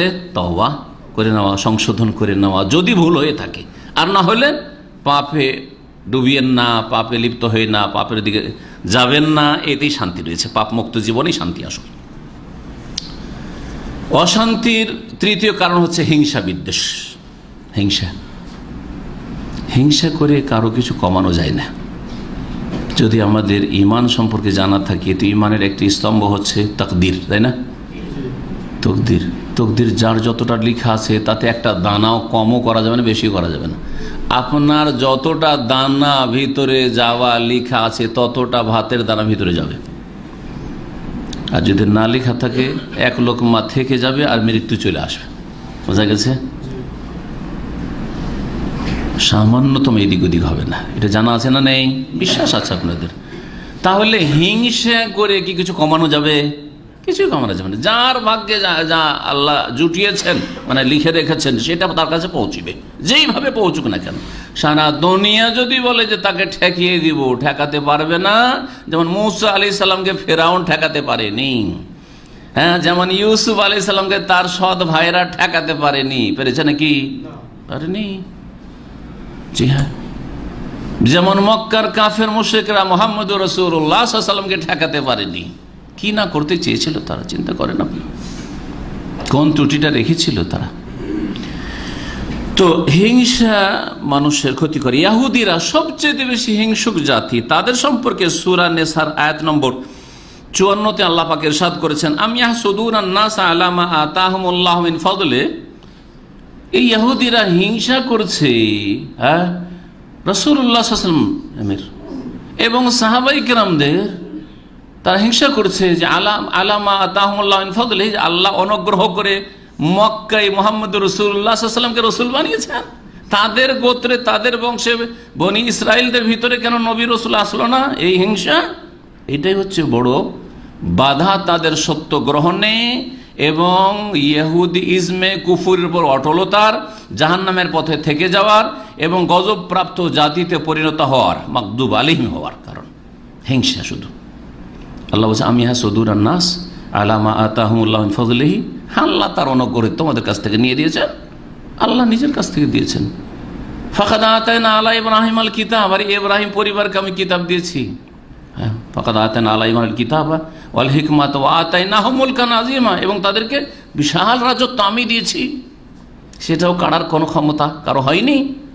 ইব্রাহিম আলাইহিস সালামের বংশধর আল্লাহ পাক যে দিয়েছেন সেটাও কেউ কেড়ে নিতে পারেনি। দাউদ আলাইহিস সালামকে দিয়েছেন, সুলাইমান আলাইহিস সালামকে দিয়েছেন, ইব্রাহিম আলাইহিস সালাম বংশ, এটা বনি ইসরাইল নবী দিয়ে ইউসুফ আলাইহিস সালামকে দিয়েছেন, কেউ কেড়ে নিতে পেরেছে? সেদিকে ইঙ্গিত করেছেন। এইরকম বহু হয়তো আল্লাহ পাক শাসক দিয়েছেন এই বংশে, বহু আম্বিয়া রসুলগণকে আল্লাহ পাক পাঠিয়েছেন। সমস্ত আম্বিয়া রসুলগণ ইব্রাহিম আলাইহিস সালামের পর ইব্রাহিম আলাইহিস সালামের বংশে এসছে। কেউ কি অন্য বংশে কেড়ে নিয়ে যেতে পেরেছে? পারেনি। ওই রকমই আমি শেষ রাসূল করতে চেয়েছি মক্কাতুল মুকাররমায় এবং বানু ইসমাইল আলাইহিস সালামের বংশে। তোমাদের কোনো ক্ষমতা আছে না? তোমাদের দান, তোমাদের কোনো ক্ষমতা নেই। হিংসা করে কোনো লাভ নেই। সূরা ফালাকে হিংসার অনিষ্ট থেকে আশ্রয় গ্রহণের শিক্ষা আল্লাহ পাক দিয়েছেন। অমিন শাররি হাসিদিন ইজা হাসাদ, এই জন্য সকাল সন্ধ্যা সূরা ইখলাস, ফালাক, নাস এগুলি পড়বেন। আর এইরকমই যেসব আজকার রয়েছে নামাজের পরে সেগুলি পড়বেন। আল্লাহ পাক সমস্ত রকমের অনিষ্ট থেকে আর হিংসা থেকে আমাদেরকে যেন রক্ষা করেন, হেফাজতে রাখেন। নবী করিম সাল্লাল্লাহু আলাইহি ওয়াসাল্লাম কঠোরভাবে নিষেধ, লা তাহাসাদু, কেউ কারো হিংসা করিও না। ওয়ালা তাকাতু, আর সম্পর্ক ছিন্ন করিও না। এর সাথে কথা বলবো না, এর সাথে কোনো যোগাযোগ রাখবো না, এর সাথে আমার বিদ্বেষ, শত্রুতা, এর সাথে কোনোদিন আমার মিল হবে না, এসব করিও নাই। এসব এটা মুসলিমের কাজ নাই। ওয়ালা তাকাতু ওয়ালা তাবাগাজু, আর হিংসা বিদ্বেষ সৃষ্টি করিও না। ওয়ালা তাদাবারু, আর একে অপরকে পিঠ দেখাইও না। মানে দেখা হইলে কাত হয়ে গেলেন, মুখামুখি হবেন না। হ্যাঁ, সালাম দিব না, নেব না, সেই জন্য পিঠ দেখালেন। ও কোন ইবাদাল্লাহ ইখওয়ানা, হে আল্লাহর বান্দারা তোমরা ভাই ভাই হয়ে যায়। সহিহ বুখারী মুসলিমের হাদিস। অশান্তির কারণ হচ্ছে মানুষের হিংসা। হিংসা যারা করে, যাদের মধ্যে হিংসা হয়, আর অধিকাংশ লোকের ভিতরে হিংসা হয়। হিংসা এমন একটা জিনিস হঠাৎ করে চলে আসে, অনেক সময় চলে আসে। তখন আপনার কি করতে হবে? এই অনুভূতি আপনাদের আছে, আসে না অনেক সময়। আপনার যে কেউ সিনিয়র হয়ে গেল, আপনার বেতন বলা আরেকজনের বেড়ে গেল, হিংসা হবে না?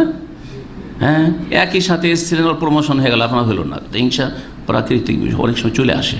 যদি চলে আসে তাহলে এই অশান্তিতে ভুগবেন। দিনের ক্ষতি করলেন, দুনিয়ারও ক্ষতি, আর অশান্তি। আপনার এখন অনিদ্রা শুরু হয়ে যাবে, টেনশনের কারণে প্রেশার বাড়তে লাগবে, শরীর স্বাস্থ্য খারাপ হয়ে যাবে, সারা রাত ঘুম আসবে না। ও আমার এইরকম ক্ষতি করলো বা এরকম করছে, তো আমি ওকে ঠেকাবার চেষ্টা করি, আগেই করি। হ্যাঁ, ও পাঁয়তারা করছে তো আমিও পাঁয়তারা লাগাই। এসব করে না যে ঠেকাঠেকি, কে কাকে ঠেকাতে পারে, কে কার ক্ষতি আগে করতে পারে। হ্যাঁ, তো এইরকম যদি চলে আসে তাহলে উপায়টা কি? দ্রুত বের করার চেষ্টা করবেন দোয়া ইস্তেগফারের মাধ্যমে, তওবার মাধ্যমে, বেশি বেশি জিকির আজকারের মাধ্যমে, দেখবেন তাড়াতাড়ি বেরিয়ে যাবে। এবং তকদিরের প্রতি ইমানটাকে শক্তিশালী করার মাধ্যমে সেটাকে মনের মধ্যে জাগিয়ে তোলেন যে আমার নসিবে যেটা আছে সেটা আসবে, কেউ দিতে পারবে না। যদি কারো মাধ্যমে আপনার ক্ষতিও হয় তো জানবেন যে এটা আমার ভাগ্যে ছিল, ওর মাধ্যমে এটা আল্লাহ পাক করিয়েছেন, কিন্তু এটা আমার ভাগ্যে ছিল, এরপর আর এটা ছিল না যেটার আশা করে বসে আছে। এবং শুয়ে শুয়ে আপনি সে কথা বারবার করে ফিরিয়ে নিয়ে রিপিট করবেন না, ভিতরে সাথে সাথে বের করে দেন। উযু করে নেন, দুরকাত সালাত আদায় করেন, জিকির আজকার করতে থাকেন, যতক্ষণ ঘুম না আসে জিকির আজকার করতে থাকেন। শয়তানকে নিরাশ করে দেন, কারণ শয়তান আপনাকে দুনিয়াতেও কষ্ট দিতে চায়। আপনার দিনের ইসলামের তো আখেরাতের ক্ষতি করতে চায়, কিন্তু দুনিয়াতেও কষ্ট দিতে চায় যে তুই সারা রাতে এরকম টেনশনে ভোগ না। টেনশন কেন ভোগ করবেন আপনি? শয়তানকে কেন সুযোগ দেবেন? তাড়াতাড়ি বের করার চেষ্টা করবেন। এইরকমই অশান্তির কারণ 4 নম্বর হচ্ছে বিদ্বেষ, শত্রুতা। ভিতরে শত্রুতা রাখা, হতে পারে ভুল বোঝাবুঝি, মনোমালিন্য হয়ে গেছে। আপনি চাইছিলেন যে আপনার মতের সাথে তার মিল হোক, মিল হলো না কোনো একটি ক্ষেত্রে, দ্বিমত হইতে পারে না। আরে 4 ইমামের যদি ইখতলাফ হইতে পারে, সাহাবায়ে কেরাম আপস ইখতলাফ হয়েছে, দ্বিমত হয়েছে। আর আবু হানিফা, শাফি, মালিক, আহমদের শত শত হাজার হাজার মাসাইলে ইখতলাফ হয়েছে। এমনকি আবু হানিফা রহমতুল্লাহ আলাইহির ছাত্র আবু ইউসুফ মুহাম্মদ নিজের ওস্তাদের মাসাইলের সাথে ইখতলাফ করেছে, দ্বিমত করেছেন শত শত মাসাইলে, ঠিক কিনা? ইখতলাফ হতে পারে, দ্বিমত হতে পারে, কিন্তু অন্তরকে পরিষ্কার করে রাখার চেষ্টা করতে হবে, তাড়াতাড়ি পরিষ্কার করে দিতে হবে। একটা ক্ষেত্রে মনোমালিন্য হয়ে গেল, একটা ক্ষেত্রে কথা কাটাকাটি হয়ে গেল, সাথে সাথে কি করেন? অন্তরকে পরিষ্কার করে দেন, এতেই শান্তি পাবেন। এবং আল্লাহ রাব্বুল আলামিন এই দোয়া করতে, দোয়া করা মানে শুধু মুখে মন্ত্র পড়া নয়, অন্তর থেকে দোয়া পড়বেন, জবানে দোয়া পড়বেন, আপনার অবস্থা দোয়ার অনুকূলে করবেন। এটা হচ্ছে আসল দোয়া। মুখে দোয়া পড়ছেন আর নিজের অবস্থা পরিবর্তন করছেন না, এতে কি কাজ হবে? আপনার মন পরিবর্তন করছেন না। যেমন এই দোয়া করছেন, সূরা হাশরের দোয়া, আল্লাহ বলছেন রব্বানা ইগফির লানা, মুমিনদের দোয়া। আল্লাহ শিখাচ্ছেন মুহাজিরিন আনসার, এই দোয়া করছেন, আপনিও করবেন, আমিও করবো কিয়ামত পর্যন্ত। মুমিনদের দোয়া, রব্বানা ইগফির লানা ওয়া লিইখওয়ানিনা আল্লাযীনা সাবাকুনা বিল ঈমান ওয়া লা তাজআল ফী কুলুবিনা গিল্লাল লিল্লাযীনা আমানু রব্বানা ইন্নাকা রাউফুর রহিম। রব্বানা ইগফির লানা, আল্লাহ আমাদেরকে ক্ষমা করে দাও। ওয়া লিইখওয়ানিনা আল্লাযীনা সাবাকুনা বিল, আমাদের ওই সব ভাই বোনদেরকে ক্ষমা করে দাও যারা ঈমানের অবস্থায় আমাদের পূর্বে চলে গেছে। সমস্ত মুমিন মুমিনাতের জন্য দোয়া করে দিলেন একটি কথায়, আদম আলাইহিস সালাম থেকে শুরু করে সকল উম্মতের মুমিন মুমিনাত আপনার এই দোয়াতে একটা ভাগ পেল। পেল কি পেল না? কত সুন্দর দোয়া। আপনার বাপ মা পেল, সবাই পেল, এক কথায় পেয়ে গেল। ওয়ালা তাজাল ফি কুলুবিনা গিল্লাল লিল্লাযিনা আমানু, আল্লাহ যারা বিশ্বাসী মুমিন মানুষ তাদের সম্পর্কে আমাদের অন্তরে কোন রকমের বিদ্বেষ, শত্রুতা রাখিও না, হতে দিও না। আর যদি হয়ে যায় তো সরিয়ে দেওয়ার তৌফিক দাও। এটা হচ্ছে এই দোয়া। এই দোয়া অন্তর থেকে করতে হবে, মানে অন্তর থেকে আপনাকে এই বিদ্বেষ, শত্রুতা দূরে সরাতে হবে। জবানে দোয়া করতে বারবার পড়লে ওর তাসির, ওর প্রতিক্রিয়া, মানুষের একটা কথা বারবার জবানে যদি বলেন তো অন্তরে তার প্রতিক্রিয়া হয়, সেই প্রতিক্রিয়া যাতে এইভাবে পড়তে হবে আর ওই রকমের অবস্থা তৈরি করতে হবে আপনার অঙ্গ প্রত্যঙ্গের। আল্লাহ পাক যেন তৌফিক দান করেন। এই দোয়া সূরা হাশর আয়াত নম্বর 10 রয়েছে। আশা করি এই দোয়া আপনারা মুখস্থ করবেন এবং দোয়া করবেন, তাছাড়া নিজের ভাষায় দোয়া করবেন। আল্লাহ আমাদের অন্তরকে সাফ করা তৌফিক দাও। অশান্তির কারণ হচ্ছে বেশি রাগ করা, রাগ দেখানো। যে যত বেশি রাগী মানুষ তার তত বেশি অশান্তি। অফিস থেকে রেগে এসছে, এসে স্ত্রীকে মারতে শুরু করেছে, ছেলে মেয়েকে মারধর শুরু করেছে। মহিলারা যখন রেগে যায় স্বামীর ওপর, অনেক মহিলাকে দেখা গেছে রেগে যায়, স্বামীকে তো কিছু করতে পারছে না, অনেকে তো স্বামীর সাথে আজকাল মারামারি শুরু করে দিচ্ছে। কিন্তু আগের যুগে এরকমটা দেখতাম না, এখন শুরু হয়েছে কিছুটা, দুই দিক থেকে চলছে মারামারি। তো যখন স্বামীকে তো কিছু বলতে পারছে না, তখন কি করে? পোলাপানকে এমন পিটা শুরু করে, একে মারছে, ওকে মেরেছে, যাকে থেকে একটু কিছু বললেই দিল মার। স্বামীর রাগ উঠাচ্ছে ছেলে মেয়েকে মেরে। হ্যাঁ, ও শাশুড়ি বলছে তুমি ছেলেকে কেন মারছো, মেয়েটাকে কেন মারছো, ও কি দোষ করলো, বলে না বলো আমাদের সমাজে। হ্যাঁ হ্যাঁ, তো অশান্তি আরো বাড়াচ্ছে না কমাচ্ছে? অশান্তি বাড়ছে, রাগের কারণে অশান্তি বাড়ছে। রাগের ক্ষেত্রে রাগকে ঠান্ডা করার জন্য বিভিন্ন উপায় রয়েছে। প্রথম কথা, রাগ উঠাবই না, টেম্পারেচার উঠতেই দেবো না। আর যদি উঠে যায় তাহলে সেটাকে ঠান্ডা করার জন্য বিভিন্ন উপায় রয়েছে। দাঁড়িয়ে আছেন, বসে যান, বসে আছেন তারপর রাগ থামে, শুয়ে যান, তাতে না হয় তো উজু করে আসেন। শয়তানের পক্ষ থেকে রাগ হয়ে পয়দা হয়েছে, সুতরাং উজু করলে ঠান্ডা হবে। উজু করে এসেও ঠান্ডা হইতে চায় না, তো নামাজ পড়া শুরু করেন, আল্লাহকে সেজদা করেন, দেখবেন কিছু করবে ঠান্ডা হয়ে যায়। মানুষ যখন রেগে থাকে তখন তাড়াতাড়ি ঘুম চলে আসে না? রাগের অবস্থায় তাড়াতাড়ি ঘুম চলে আসে। 1 ঘন্টা ব্রেক পেয়েছেন দুপুরে, আর যে স্ত্রীকে একটু রাগ দেখিয়ে দিলেন, ঝাল কেন হইলো আর লবণ কেন কম হইলো, এইসব করে দিলে তারপর ঘুম আসবে নাকি? না, ঘুম আসে। রাত্রে গিয়ে রাগারাগি করলে তো ঘুম আসবে, ওরও ঘুম আসে না, আপনার ঘুম আসে না। হ্যাঁ, মানসিক অশান্তি, যদি ঘুম আসে না, অনিদ্রার জন্য শারীরিক অশান্তি, আর স্বামী স্ত্রীতে কলহ আর রাগারাগি করছেন তো পারিবারিক অশান্তি। অশান্তি আর অশান্তি, অশান্তির কারণ এগুলি। তো রাগকে উঠাইতেই হবে না, অন্তরকে প্রশস্ত উদারতা রাখতে হবে। আর যদি উঠে যায় তাহলে ক্ষমার দৃষ্টিটাকে প্রশস্ত রাখতে হবে। আল্লাহ বলছেন মুমিনদের প্রশংসায়, ওয়াইজা মা গাযিবু হুম ইয়াগফিরুন, যদি রাগ হয়ে যায় তো তারা ক্ষমা করে, ক্ষমার দৃষ্টিতে দেখে, উপেক্ষা করবেন। মানুষকে যদি ধরা শুরু করেন, কেউ ত্রুটিমুক্ত না। এক একটা করে যদি ধরা শুরু করে, আপনাকে যদি আপনার বড় ধরা শুরু করে, আপনি উপায় পাবেন না। আপনার ডিউটির ক্ষেত্রে যদি মালিকরা কড়া নজরে ধরা শুরু করে, কেউ বাঁচতে পারবো না আমরা। তাহলে আপনি আপনার স্ত্রীকে ওইরকম যদি কড়া ক্রান্তি করে ধরা শুরু করেন, আপনার ছেলে মেয়েকে যদি পকড়াও শুরু করেন, সব কথা, ছোট কথায় বড় কথায় ধরা শুরু করে, কখনো শান্তি পাবেন না। তো রাগ সবসময় নিজের আয়ত্তে রাখতে হবে। প্রিয় নবী সাল্লাল্লাহু আলাইহি ওয়াসাল্লামের সহিহ বুখারী মুসলিমের হাদিস, লাইসা শাদীদু বিসুরআহ, কেউ কেউ সারআ পড়েছেন কিন্তু প্রসিদ্ধ, আর সেটাই হাদিসে কিতাবে হরকত দেওয়া রয়েছে সুরআ। লাইসা শাদীদু বিসুরআহ, বাহাদুর, হ্যাঁ, বীর পুরুষ সেই ব্যক্তি নয় যেই ব্যক্তি মানুষকে কুস্তি করে আছাড় দিতে পারে। কুস্তিতে যে আছাড় দিতে পারে সে বীর বাহাদুর নয়। ইন্নামা শাদীদ আল্লাযী ইয়ামলিকু নাফসাহু ইনদাল গাযাব, আসল বীর বাহাদুর হচ্ছে ওই ব্যক্তি যেই ব্যক্তি রাগের সময় নিজেকে আয়ত্তে রাখতে পারে, কন্ট্রোল রাখতে পারে। আপনি নিজেকে আয়ত্তে রাখেন, থরথর করে কাঁপতে শুরু করেছেন, লাফাইতে শুরু করেছেন, অশান্তি শুরু হয়েছে, না, রাগ হয়েছে ভিতরে রাখেন, প্রতিক্রিয়া বাইরে দেখায়েন না, তার বহিঃপ্রকাশ ঘটাবেন না, ইত্যাদি। 6 নম্বর অশান্তির কারণ হচ্ছে জুলম, অত্যাচার। জালেম জুলম করে, খুন করে, অশান্তি, মারধর করে, অশান্তি।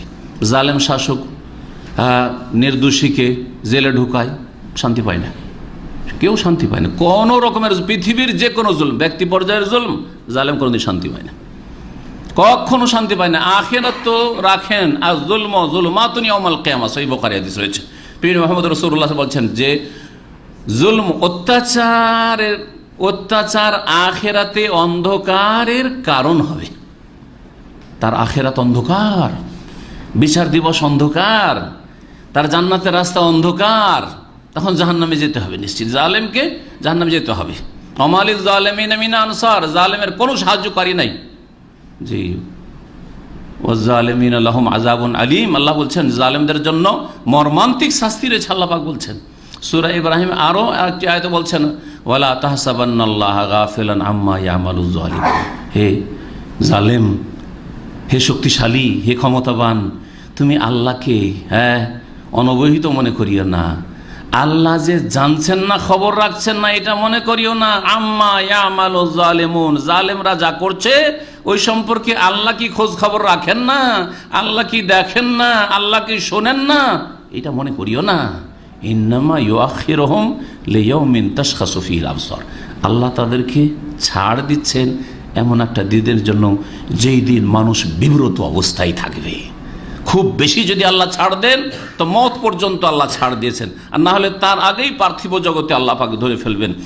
দুনিয়াতে জালেমদের যে পরিণামগুলি হয়েছে সেগুলির যদি কাহিনী বয়ান করা হয় তো আপনি আশ্চর্য হয়ে যাবেন যে দুনিয়াতেও যে আল্লাহ জালেমকে শক্তভাবে ধরেন। ইন্না আখযাহু আলীমুন শাদীদ, ইন্না বাতশা রাব্বিকা লাশাদীদ, দেখো তোমার রবের পাকড়াও বড়ই কঠোর। ইন্না আখযাহু, নিঃসন্দেহে তার পাকড়াও ইন্না আখযাহু আলিমুন শাদীদ, বড়ই মর্মান্তিক আর বড়ই শক্ত করে আল্লাহ ধরেন। এসব কথা কোরআনে কারিমে রয়েছে।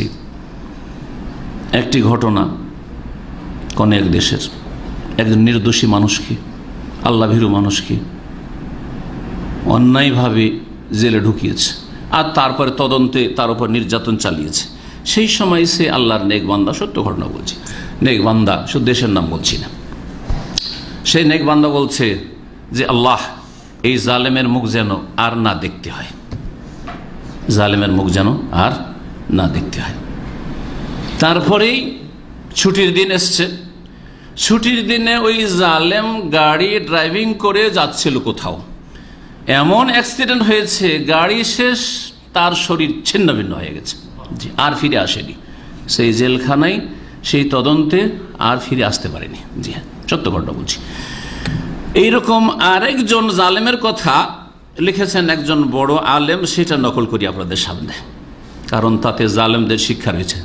যারা অনেকের উপর জুলুম করতে পারেন না, কিন্তু হ্যাঁ দুর্বলের উপর জুলুম করেন, স্ত্রীর উপর জুলুম করছেন, হ্যাঁ, বা স্বামীকে একটু দুর্বল পেয়ে, কোনো দিক থেকে দুর্বল পেয়ে, আর্থিক দিক থেকে অথবা শারীরিক দিকে দুর্বল পেয়ে আপনি স্বামীর উপর জুলুম করছেন, একজন মহিলা, হ্যাঁ, পারিবারিক ক্ষেত্রে বলবো, অথবা ছেলেরা গায়ে জোর হয়েছে, এখন বুড়ো বাবা মায়ের উপর জুলুম করছেন, হ্যাঁ, ইত্যাদি ইত্যাদি, শ্বশুর শাশুড়ির জুলুম করছেন, অত্যাচার করছেন, আর বলছেন যে টাকা নিয়ে আয়, টাকা যৌতুক নিয়ে আয়, ইত্যাদি ইত্যাদি। এইরকম বহু জুলুম, সামাজিক বিচারগুলিতে, সালিসগুলিতে জুলুম আজকাল সামাজিক বিচারগুলি হচ্ছে। আর আপনি অহরহ দেখতে পাচ্ছেন হয়তো কিভাবে গাছের সাথে বেঁধে এইভাবে মারধর করছে। তো পশুকেও, ওই খবিস পশুকেও মারবে না।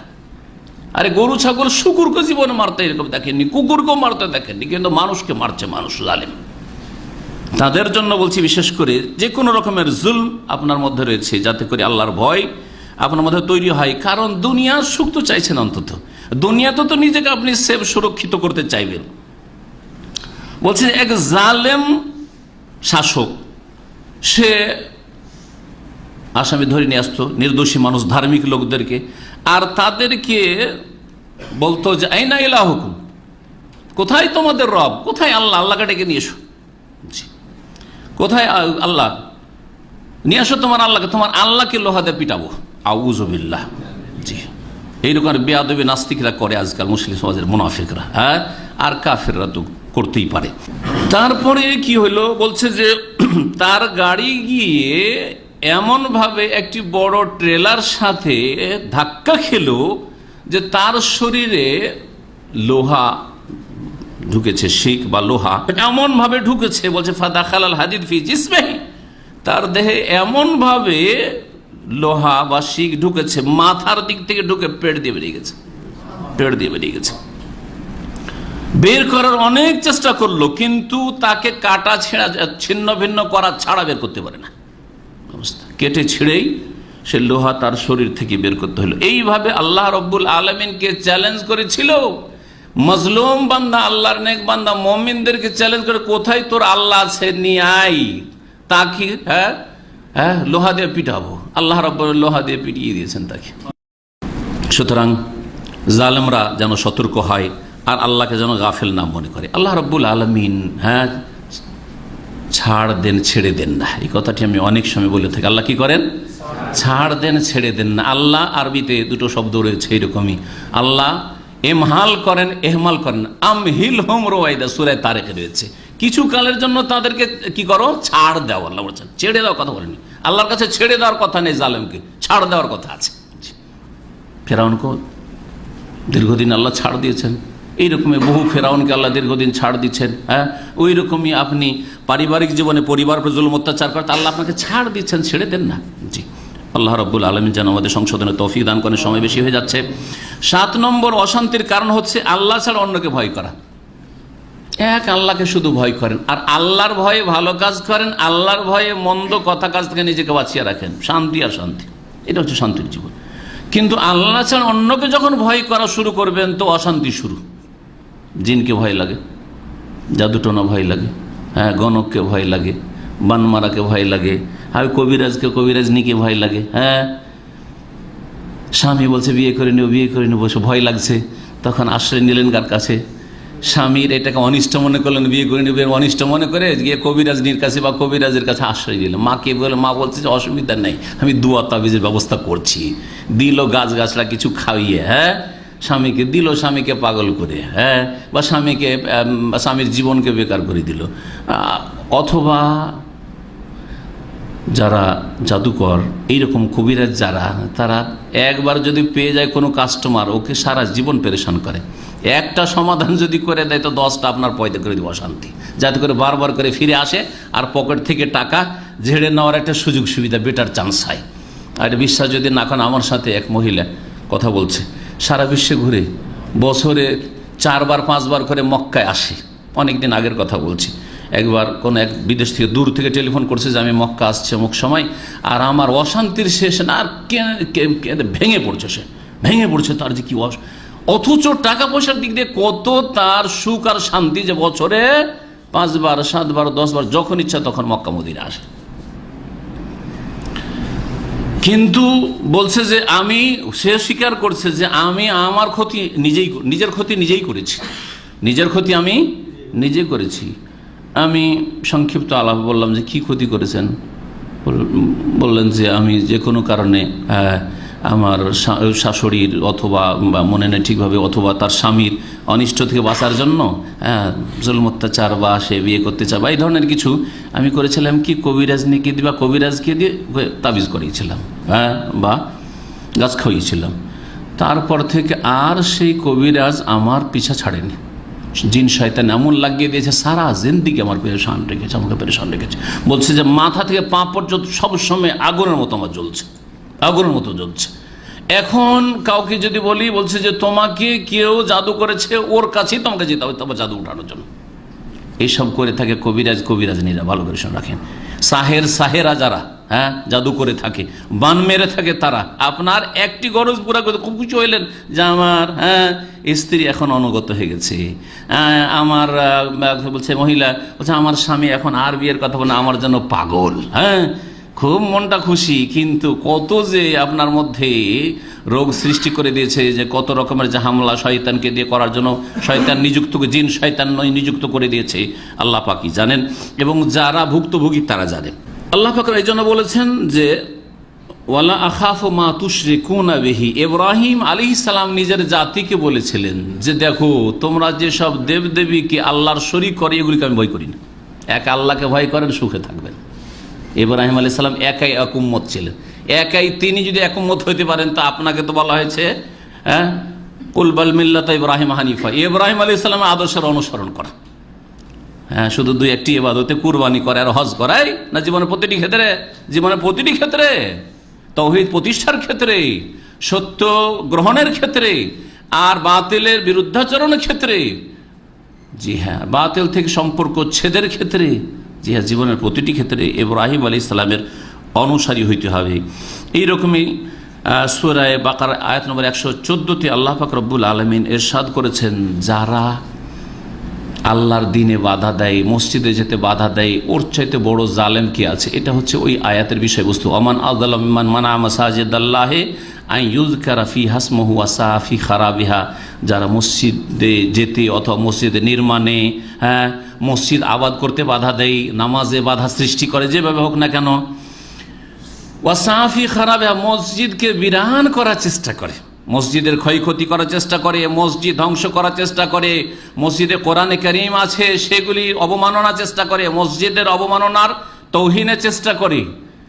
ওয়াসাফি খারাবে উলাইকা মা কানা লাহুম আন ইয়াদখুলুহা ইল্লা খাইফ। আল্লাহ বলছেন এদের জন্য উচিত শাস্তি হচ্ছে যে আল্লাহর ঘরে তারা প্রবেশ করতে পারবে না, আল্লাহর জমিনে তারা বসবাস করতে পারবে না, ইল্লা খাইফিন, একমাত্র ভীত সন্ত্রস্ত হওয়া ছাড়া। তাদেরকে আল্লাহ ভীত সন্ত্রস্তই রাখবেন। জি, এইরকম অশান্তির 8 নম্বর কারণ সংক্ষেপে এখন বলে যাচ্ছি, তা হচ্ছে কোনো কিছুকে অলক্ষী বা কুলক্ষণ মনে করা। যখন কোনো কিছুকে কুলক্ষী মনে করবে তখন অশান্তি শুরু হয়ে যাবে। বিদেশে বের হচ্ছিলেন আর হঠাৎ করে পিছন দিক থেকে ডাক দিয়ে দিল, আর শিরকি আকিদা, এই কুলক্ষণের আকিদা আপনার মধ্যে বদ্ধপরিকর হয়ে আছে, যে পিছন থেকে ডাকলে, হ্যাঁ, সফর কি হয় না, সফল হয় না। জি, আমাদের মহিলাদের মধ্যে এসব শিরক অনেক আছে, আছে না নেই? ভোরে উঠে যদি কুকুর দেখে নেই, শুকুর দেখে নেই, হ্যাঁ চামারকে আরে ভোরে উঠেই চামারকে দেখেছি, কুকুর শুকুর দেখেছি, আর দিন খারাপ। হ্যাঁ পেঁচার ডাক শুনলাম, কে যে মরে বাড়ির, পেরেশান হাসি কে মরবে, তাই না? এইরকম বহু ক্ষেত্রে।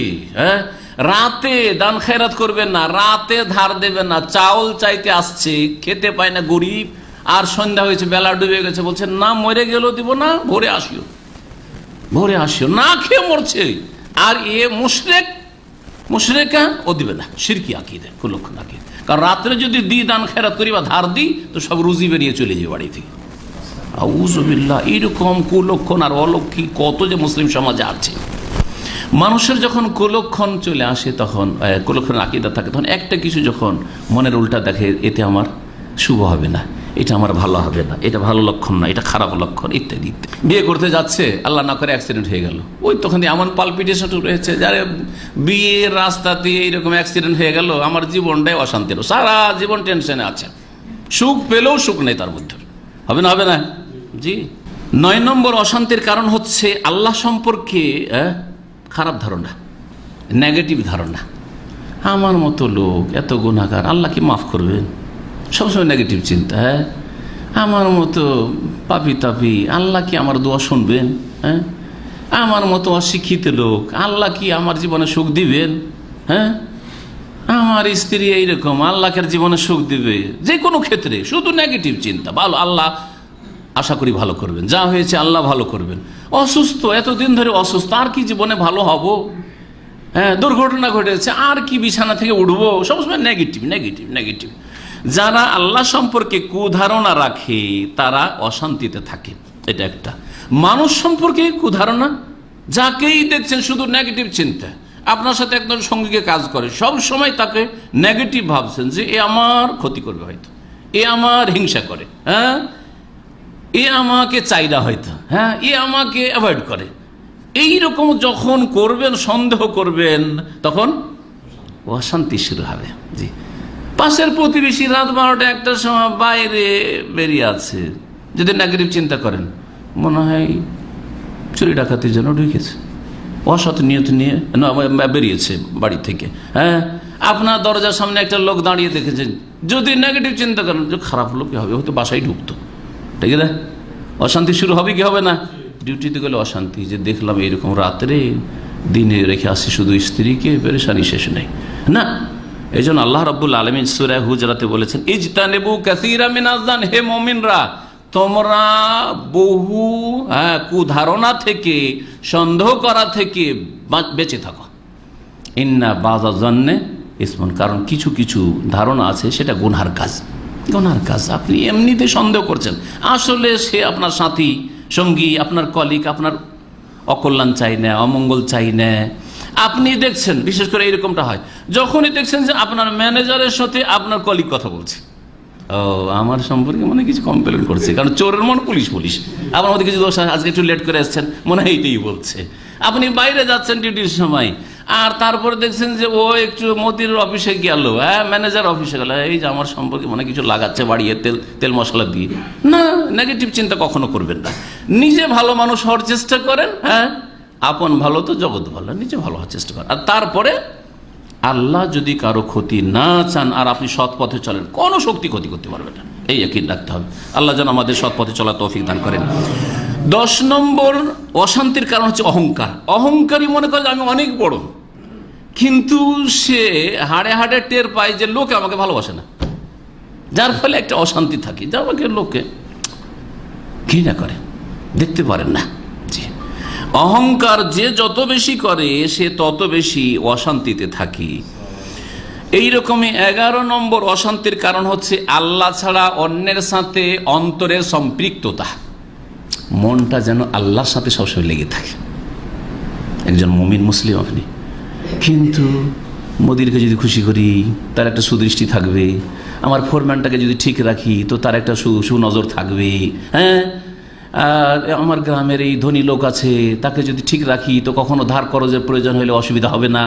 কখনই সব চিন্তা করবেন না, আল্লাহকে রাজি করার জন্য সাথে আল্লাহর সাথে অন্তরকে জড়াবার চেষ্টা করেন, মসজিদের সাথে অন্তরকে জড়াবার চেষ্টা করেন।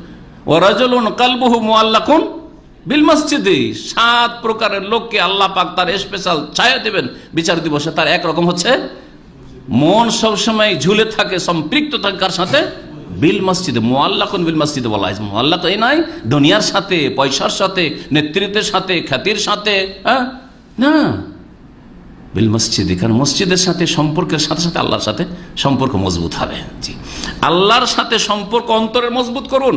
আর দুনিয়ার লোক অথবা দুনিয়ার কোন বস্তু এগুলো হচ্ছে মাধ্যম, এদের দ্বারা কল্যাণ আমার হতেও পারে, না হইতে পারে। আল্লাহকে ঠিক রাখতে পারলে আল্লাহ কাকে দিয়ে আমার কল্যাণ করবেন সেটা আল্লাহ আমার তদবির করে দেবেন।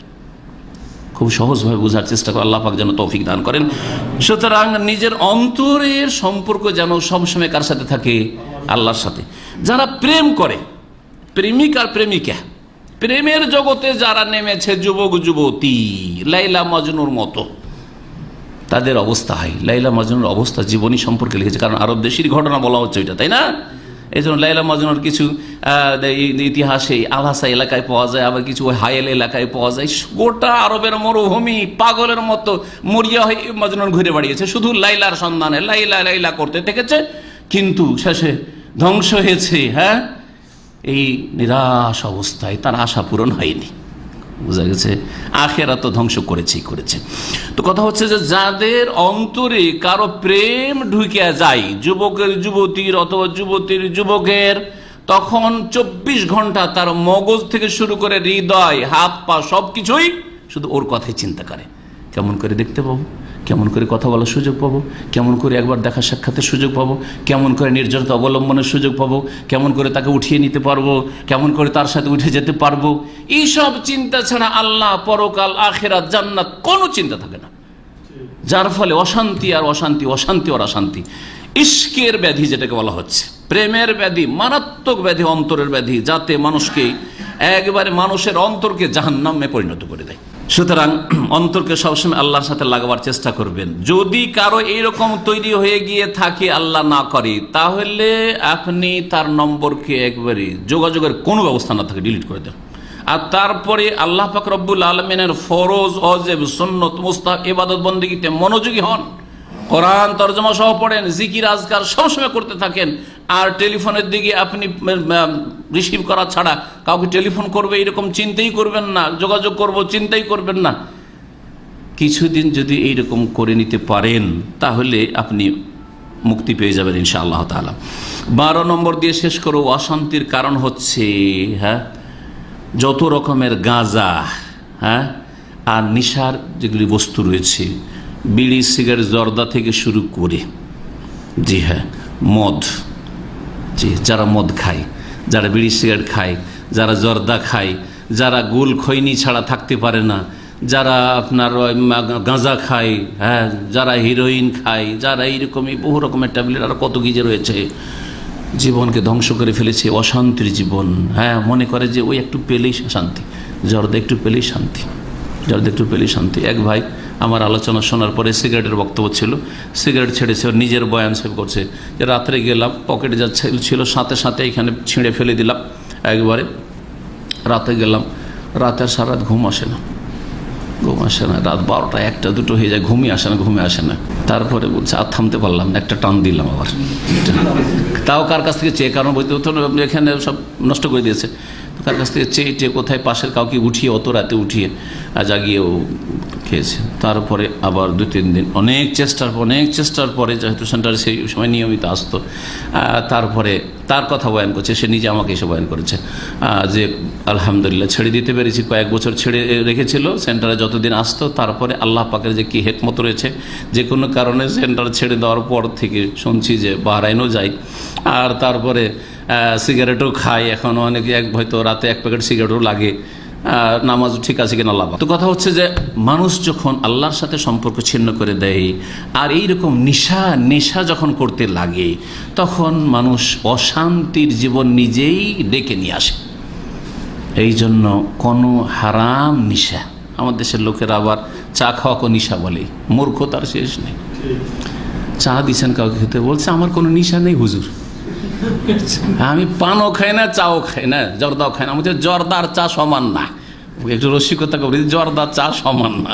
চা হালাল, তৈয়বাত, তৈয়বাতের মধ্যেকার আর এটা হচ্ছে খাবায়েস, খবিস, নোংরা। হ্যাঁ, যেমন দাড়ি টুপি সমান করে দিয়েছে আমাদের বাঙালি জাতি, দাড়ি টুপি মানে সমানে ওয়াজিব, আর এটা মুস্তাহাব, সুন্নাত নয়। হ্যাঁ, ভালো জিনত, অলংকার, ইসলামিক সাজ, দুটোকে সমান করে দিয়েছে ওয়াজিবের সাথে।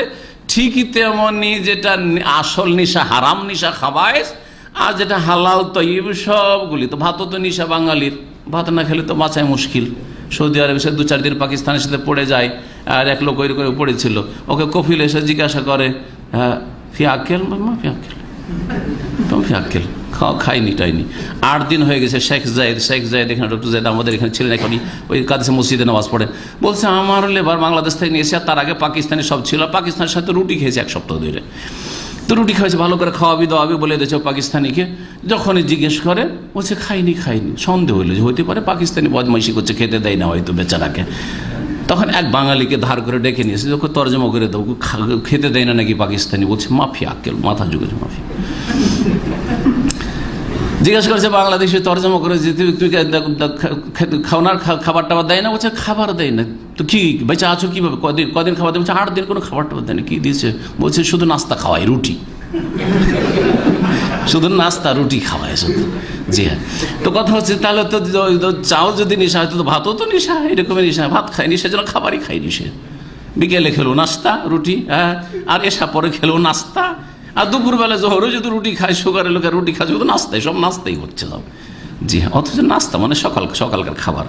তো আল্লাহ পাক যেন বুঝার তৌফিক দান করেন। আল্লাহ পাক রব্বুল আলামিন আমাদেরকে সার্বিক জীবনে শান্তি যেন দান করেন, আমাদের জীবনের অশান্তি যেন দূর করেন, আর অশান্তির কারণ থেকে আল্লাহ পাক আমাদেরকে দূরে থাকার তৌফিক দান করেন। আল্লাহ পাক আমাদের সমস্ত ভুল ভ্রান্তি যেন মাফ করে দেন।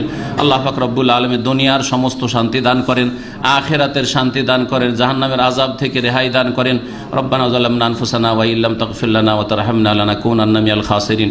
রব্বানা ইগফির লানা ওয়া লিইখওয়ানিনা আল্লাযীনা সাবাকুনা বিল ঈমান ওয়া লা তাজআল في قلوبنا غلا للذين آمنوا ربنا إنك رؤوف رحيم. سبحان ربك رب العزة عما يصفون وسلام على المرسلين والحمد لله.